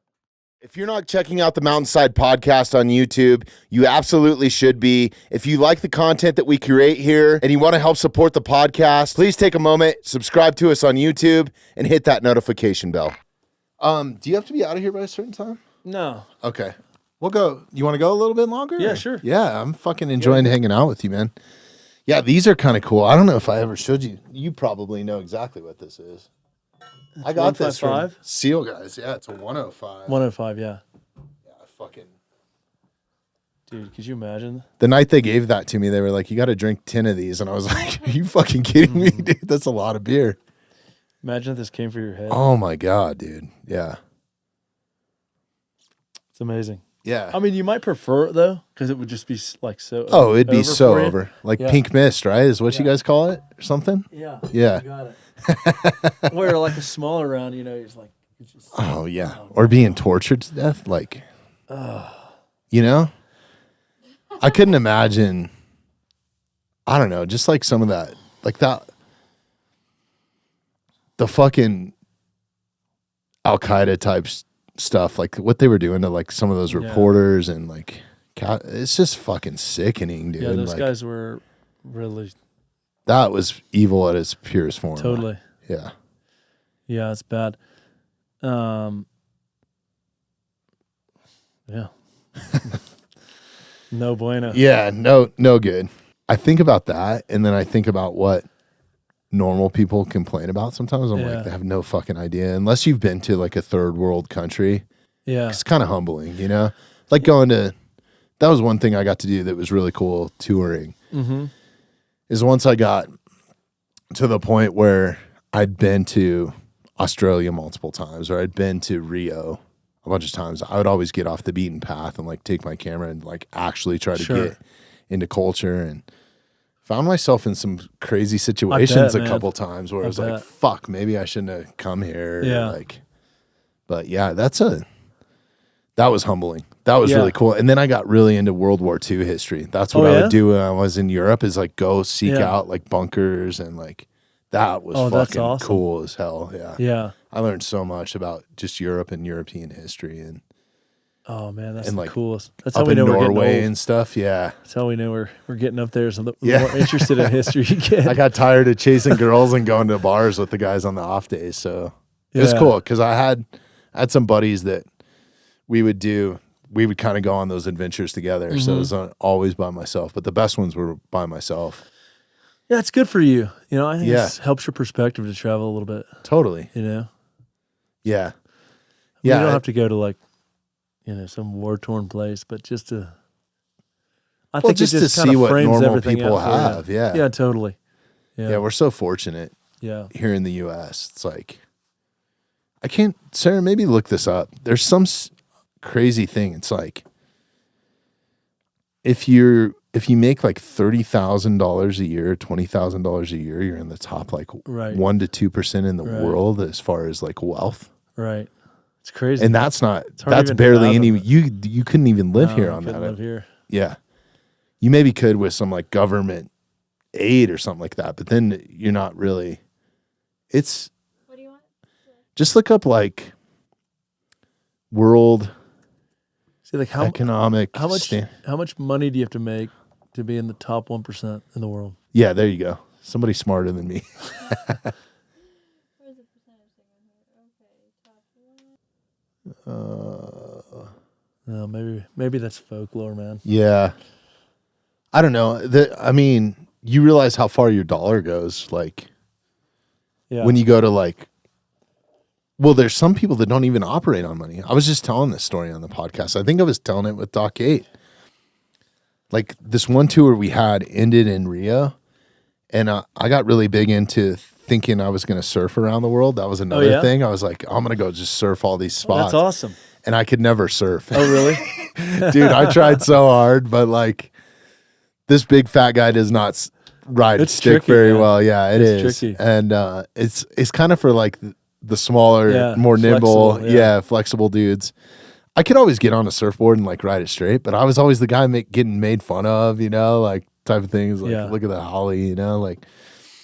But I was outside of Rio, and I met this dude that owned like a surf shop. I was renting surfboards from him, kind of told him my story, and he took me to this like we got on this bus and drove like 5 hours, and I was like, fuck, am I going to die out here? You know? But we went to like some tribal beach, and these people had like no currency. They were literally just living off the ocean, the land. They had like a little plantation they had homes that were kind of made out of like plywood and like, you know, but like loincloth, like some of them were just fucking full on naked, dude. They didn't give a shit. That's awesome. It's like, they didn't have money to buy like a cup of coffee or like, I was trying to give him money. He was like, no, they don't understand the concept of it. Like, I think he brought, what did he bring him? Like some sugar? Yeah. Or something like that. Like he brought like 3 pounds of sugar, I think. Might have been cocaine. I don't know. That's cool. Yeah. And did you surf down there wherever? Yeah. So I surfed with them, and it was crazy. The kids that were there surfing with us, some of them were surfing on just like homemade like planks of wood. Yeah. But a bunch of them had broken surfboards. It was this incredible surf beach. It was just like break after break, and it was like their kind of like territory, I guess. I don't know if they owned it, or I don't know how that worked, or if it was like tribal land or whatever, owned by the Brazilian government. But these people were just living off the land. Like they didn't have any sort of like currency. Yeah. So what I did is I told them, hey, I want to give this surfboard I'll pay for this surfboard. Like, can we just give it to him? Because there was kids literally riding half of a board that they just shoved like fins or made their own fins. That's so cool. Dude, and they were shredding Yeah, I bet. like shredding waves. And I'm like a big fat guy, like just trying to stand up and stay on, totally. you know, like Man, it was super cool. So I donated like a 6'8" fish or 7'6" sweet. fish. Oh, I to bet they them. still got it. They probably put it in 2 pieces. And like, Yeah, like this is 3 surfboards. You get half, I get half. Yeah. One time in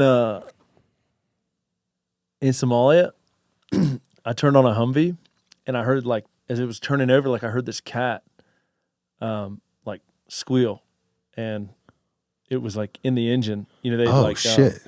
I think what they realize is that the engine will stay warm, and so these cats will like come up there and sort of like find a place to warm up. So was it like a wild cat or no? a It was like a house feral. cat? Yeah, but Yeah. they don't. You know, they're like, they just live everywhere, and so it was a problem. And so what I did was I was like, I got to get some help. I don't want to get this thing. And so I like went inside and grabbed a $20 bill, and I popped up in the hood and I kind of like nodded at one of the soldiers that sort of was on our camp, and I like kind of flicked him the $20 bill. I was like, yo, you know, help me out with this. Like, help me get this cat out of here. And this guy, like, he was moving on this $20 bill faster than, I mean, he was sprinting, and he got. That's a lot of money, dude. Yeah, he got the cat out. And so later I asked like some of the interpreters, like, how much money did I give that guy? And he was just like, dude, you just changed. Like this guy's whole makeup has, you know, been changed by your $20 bills. So I really like didn't know how to think about it. I was like, man, that might be bad, you know, I don't like. Yeah. He might quit the army and then like, you know, try to live off his $20 bill or I don't know, but it was kind of, you know, just it's stories crazy like that, if you it's get kinda outside of eye-opening, those touristy spots, like, yeah. and you have more money on you than you realize. Yeah. It gets around quick. Yeah, totally. Like Gotta one be of the careful. surf beaches that I went to too, because I would like seek out like kind of these remote spots when I was doing that too. We were in Cape Town, South Africa, which is a fucking badass place. Yeah, totally. Big waves. Yeah. Big sharks too. I bet. So I was like, I want to go to this certain surf beach. Like I was reading the surf reports, and I could get, nobody wanted to take me there. They were like, no, it's like fucking Yeah. ridiculous. So I found this like one cabbie that was like a little bit crazy. He's like, I'll take you. He's like, I used to live in one of the villages that you got to go through, but there's all these like dirt roads and shit that you got to take. And maybe it's not like that anymore. This was like 10 or 15 years ago. But he's like, we have to stop at the gas station. And he's like, I need some money. And I was like, okay, like how much money? And he's like, oh, not that much. And he comes out and he just had sacks of candy. Like he bought a bunch of candy, but you Yeah. had to like pay tolls, or these villagers would not let you drive through their Right. village. They'll like fucking build a human roadblock. And the like, tax is candy? yeah, it was Nice. like they wanted sugar, you Nice. know, like, so it's like just that little bit. It was maybe like $10 or $15 of US money. But Right. I mean, he came out with like sacks of like Right. fucking candy bars and Man, that's whatever wild. the South African, you know, jawbreakers are or whatever. But you had to give one to like each kid, each member or whatever. And went to this badass place. But yeah, it's just that little bit of money can go so fucking far for those people. You know, one thing I noticed too, like in South America, in the US, we have people that like kind of stand there with a cardboard sign like, hey, give me money because I'm fucking down and out. Those people don't get a spot. Like there's little like performers. Like you'll have fucking jugglers come out and like on a unicycle be like juggling in the middle of the stoplight. Like they're earning their money like performing. Right, right. Yeah, I never thought of that. Yeah, it's kind of wild. Yeah. And then you'll see, you're good.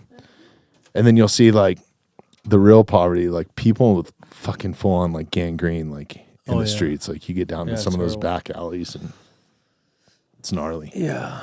You, so you hung it up when your son was born? My daughter. Your daughter's older. Yeah. Okay. I was on tour with Rihanna, and she did like one of the nicest things that anybody's ever done for me. No in kidding. my life. Well, her production, Chris Lamb, but she paid for it basically. Yeah. So her too. So we were in Miami, and I was living in LA at the time, and my now wife, it was my girlfriend then, was pregnant. And she was having all kinds of complications. Oh. She's like, I'm losing the Yeah. baby, which was my daughter.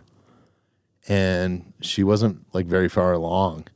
So I was in Miami, like we were about to load in. So I went into the production office and I was just like, hey, this is what's going on. I'll help get you guys through this show. And then we had like 2 days off because it was a huge tour. I mean, it was at the height of her career. So we had like all these moving parts and just big, huge like conveyor belts and lifts and a whole like, it was almost like a magic show. Yeah. We had shit flying out of the ceiling and she would pop up in different parts of the stage. But we had this whole like, it was basically like a giant skateboard like rail underneath the stage to like get her around. So I was like kind of an integral part of the show. Yeah. Working for her specifically. So we started our load in. So I went in at like maybe 4:00 in the morning or something and told Chris he was up. This dude is the fucking man, like the real Marlboro man. Yeah. And wears a white cowboy hat, but he was like Rihanna's production manager, Aerosmith, Madonna I did with him like a while back. Just a super seasoned, like super rad dude. And super hard nosed, would like beat you up on money and like all that. He was doing his job, you know, but true professional. So I went in and told him, he's like, okay. And that's all he said to me. So I'm loading out and they always have like a production assistant and it's kind of somebody that you don't want to like piss off. They take care of you. Like you drop your laundry off with them and they'll send it out to go have it fluff and fold, like production pays for it. And then you get all your clean laundry. Like you're not doing your laundry. You don't have time to do that shit. Right. They're like giving you your per diem. They just do all this like amazing shit for you. If you're sick, that's who you go to. They find you a doctor. They call Rock Doc in and they hire a masseuse if a guy's sore or whatever the fuck it, whatever you need, they kind of take care of you. If you're having a problem, that's who you go to. So it was before Vicky was in the office, which was our production assistant. And literally like an hour later, she's like, don't go to the bus. Don't get because you're literally living out of suitcases. Yeah. And she's like, don't worry about your bags or any of your shit. There's a car waiting for you on the dock. Your flight leaves in 30 minutes. Wow. Here's your ticket. No kidding. So just like, rush me to the airport. I get to the airport and I'm like literally just running for the gate. Like all I'm looking at, I didn't actually look at my ticket. It was a first class ticket. Like seat number 1. No way. Whatever. I fly. They flew me a direct all the way to LA. So this is within like an hour and a half of me telling him. Right. They flew me all the way to LA. There's a car waiting for me. Drove me to the hospital. Get to the hospital. It's full of fucking flowers and all kinds of shit in the room because my wife had no family in LA or anything. Yeah. So like within 7 hours of her calling me or something, I was in the room. And so we get through the day and the whole thing. And I called Chris the next day. I was like, dude, I don't know, whatever this costs. Obviously I'll pay you back, dude. Thank you so much. Like this means a lot. And he was like, yeah, don't worry about it. Yeah. Like Ree took care of it and you got your job back whenever you want, whenever you want to come back. Man, and that's the greatest. I kind of quit that day. I still worked for her occasionally when she was in town and stuff, like award shows and stuff like that. But I quit touring at that point and just stayed home. My wife was on bed rest for, it was like 3 months. Wow. Until they could induce labor. And then my daughter was born premature. She was like 5 pounds when she was born. And then she lost 1 pound and like a half or something in the first day. Right. It was crazy, dude. She was like 4 pounds. She was terrifying. like the size of this water bottle. Yeah. It was insane. It's terrifying. But she's healthy now and like crushing it in life and like so fortunate, man. But yeah, that was a wild time. I'll be a Rihanna fan forever now. Yeah. That's really nice. I definitely really sweet. Yeah. She's a good girl, man. She's been through some shit, but she's a good girl. Yeah. Yeah, she's super nice, just humble. Like that island style is real. Yeah. Yeah. What a cool life, man. Yeah, it was fun, man. I enjoyed it. I got to see a lot of cool shit. What year did Tom Petty die? Like maybe 18? 17? I don't know. Look that up, Sarah. Oh, I guess you've been up 14 He was years. rad, dude, too. Stoner, man. yeah. Like, yeah. It's fucking Tom Petty, man. Coolest. Yeah. Yeah. Yeah, I only got to do, there was, he had a pretty set crew, but they were all kind of older dudes like him, and one of them had to leave for like a medical thing, so I went and filled in for him while he was getting his thing. 17. Yeah, I think I got to do a little U.S. leg with him. Must have been like 2008 or 9, somewhere in there. Pretty cool. That's American history right there, man. Yeah, man. It was cool. That was like a big, like bucket list type thing. I've been a fan of him forever, man. Yeah. Such a cool dude. Boy, Wow, he only died at 66? I thought he was older than that. Huh. Fentanyl? Yeah, man, it's wild. Like, I even found myself in that lifestyle because you kind of, I mean, you're burning the candle at both ends, man. You get home from a tour and you're just like, you don't realize how sleep deprived, like 3 to 4 hours a night is not enough sleep on a tour bus. Yeah. And then a lot of times you're like so hopped up on just adrenaline from loadout because it's very like fast paced. Like everything's moving at like dangerously fast. Like people get hurt all the time. You know, shit falling out of the sky, like heavy stuff like shackles or stuff like that. And it's pretty uncommon that that sort of stuff happens, but you're relying on local crews too. Like, so there's like the touring crew and then there's the local crew is like hundreds of people. Right. And they work their asses off too. They're working kind of the same hours as you are, but a lot of times they don't have the luxury of going to like a tour bus and like they're kind of salty individuals, but yeah, they make mistakes, dude, and people get fucking hurt and like road guys make mistakes. And so it's kind of a wild, so like you kind of come out of it like, and everything's so fast paced, like, hey, let's get the fuck out of here, like move, you know, like type of thing. That you can't just go to bed. So then you find yourself like drinking a 6-pack a night or whatever, or like I could never sleep on planes. Yeah. So a lot of guys I just went to the rock doc. Like we had a doctor on tour with us. Yeah. On one of the tours. And I was like, I'm having trouble. I can't fucking sleep on all these planes. Yeah. And they're like, okay, well, here's some Ambient. Yeah, it's a dangerous road. And next thing you know, I'm taking Ambient left and right. And like, I'm taking it at the hotel. So I kind of self-governing. I was like, I never wanted to be addicted to anything, whether it was alcohol or whatever. So I would take breaks. And I've always been pretty good at regulating myself. And no matter what I was taking, not all legal stuff either, or I thought I was at times, right? But none of it's really good. So I made a rule. I was like, I liked Ambient so much that I was like, okay, I can only take this if I'm literally on a plane. And the plane ride has to be at least over 5 hours. Like, that's the rules. It's powerful stuff, man. It is. Put you down. Yeah. I got woken up. Luckily, we were on a charter flight. And to make it even worse, my cocktail was like a glass of red wine, an Ambient, and an Advil. Yeah. Oh, man. Like that was down. Yeah.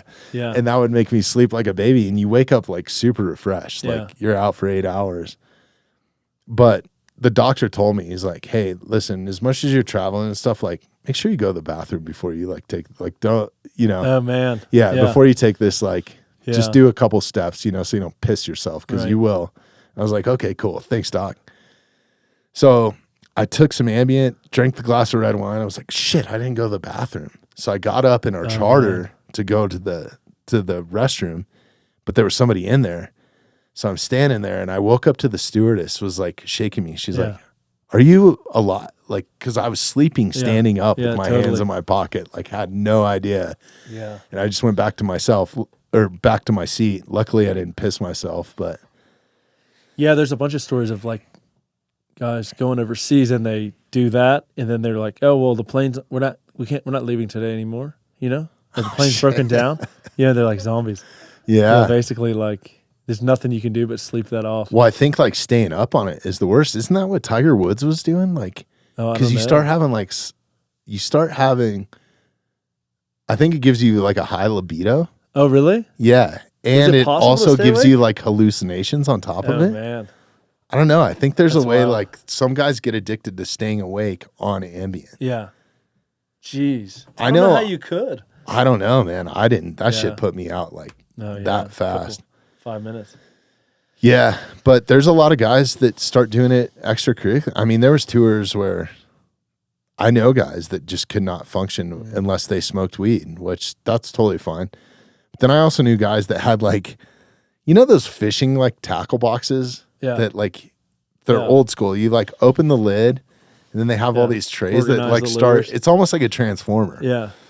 They just start like, Yeah. you know, and they would just be full of like prescription pills. Jeez, and they'd be man. like, yeah, mix a red with a blue. We called it getting pillbilly. But like, Jeez. it was like a road guy. Yeah, right, that didn't have like any sort of like certification in pharmacy or a doctor by any means. He just had all these. He had taken so many pills, he knew what to do. So he's like, "Oh, you're hungover today? Try this concoction." You know, you're like, that was a little dicey. That's wild, man. Yeah.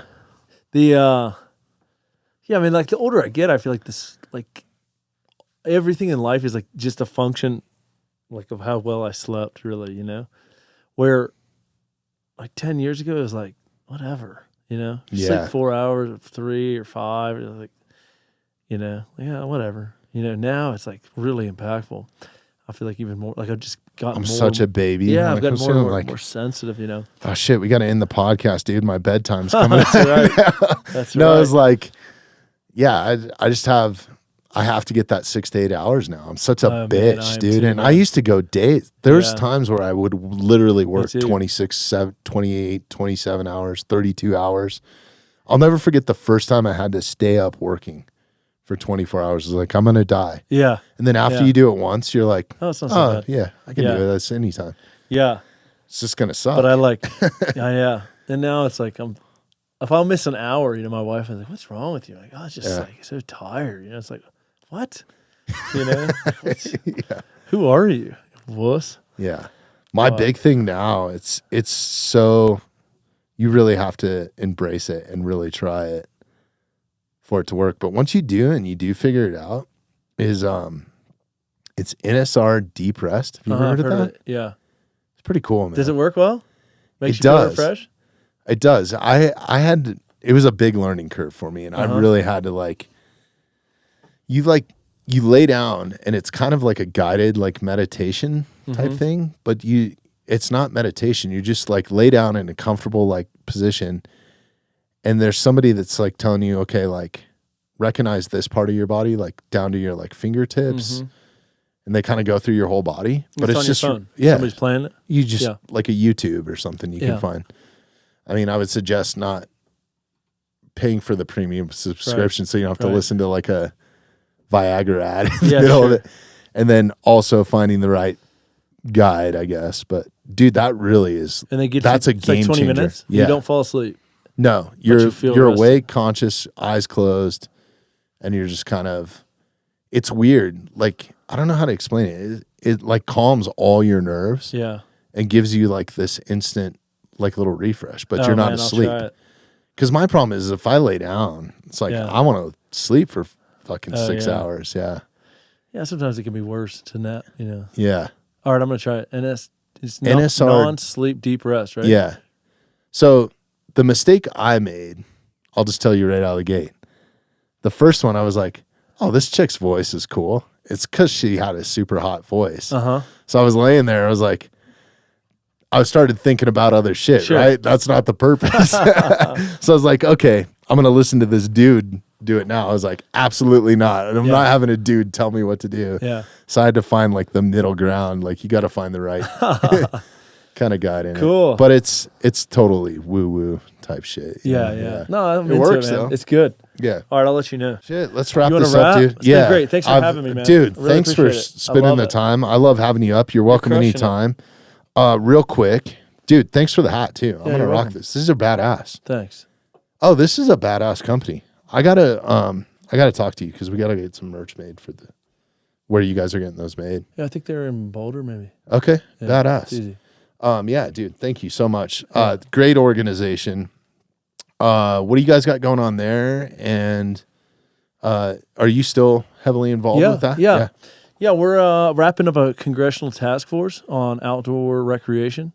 So it's sort of looking at where we can make improvements in VA healthcare as well as Department of Interior and get more veterans outdoors, easier access, take down some of the barriers. That's at the end of coming up on the end of 3 years. So we've been pretty active with that.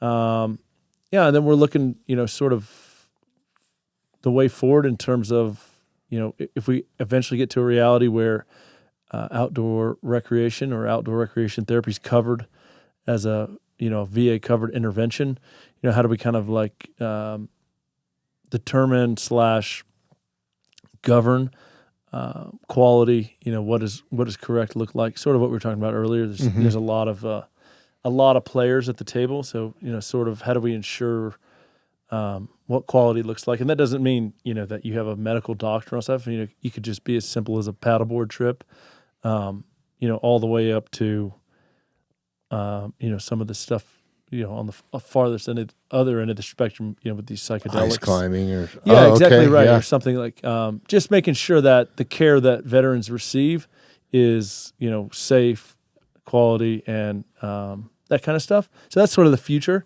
That's badass. And yeah, man, it's great. It's great. It's been a real blessing. It's done more for me than I've ever done for it. So it's awesome. That's rad. Yeah. And then your Substack, how can people find transition. that? Yeah. Just go to substack.com and search my name or the transition. Yeah, there it is. Awesome. Just hit no thanks right there, and you'll go to it, I think. Then hit the top. But the transition, yeah, I think that's it. Yeah, that's it right there. Boom, there's all the articles. Yep. Yeah, I try to put up one twice a month or so. So awesome. There are 50% interviews and 50% just like essays that I come up with. And they're awesome, man. I appreciate it. I really appreciate it. There's Kate right there. Yeah. Shout out. Yeah. She's awesome. Doc Kate Pate, another great follow. Yeah. And then on Instagram, I love seeing your Instagram too, because you put like those daily quotes, or not the daily quotes, but like the little quotes, or I try to. Man, Instagram's like, it's not as writer conducive as like, right. It's like if you're not a skier, or like a, if you don't have something awesome. But I'm trying. So yeah, what is it? What is the handle? BL Davis 3, I think. Yep. BL Davis 3. So go give him a follow, and then there's also a direct link if you're listening to this right now to Ben's Instagram. We'll also put a direct link to your Substack and all that sort of stuff, and a Vogue. Appreciate it. So yeah, if you're listening to this and you want to learn more, or give Ben a follow, and I suggest that you do both or all, or learn more about Vogue, we'll put a link to they have an Instagram as well. So we'll put links to all that shit. It's in the show notes. Open it up. Awesome. Yeah, check it out. Ben, thank you so much, man. Brian. Thank you, brother. Love having you, man. Yeah, I love it. You're welcome back anytime. You're right down the road. Okay. So yeah, let's do it. I'll take you up on it. All right. See ya. Thanks for listening to the Mountainside Podcast. If you haven't had a chance to do this already, please take a moment, follow, like, subscribe, or rate on whatever platform you catch the Mountainside Podcast at. If you'd like some more information on upcoming episodes, safety tips, access to all of our affiliates, and all the badass discounts that we get here at the Mountainside Podcast, check out themountainsidepodcast.com.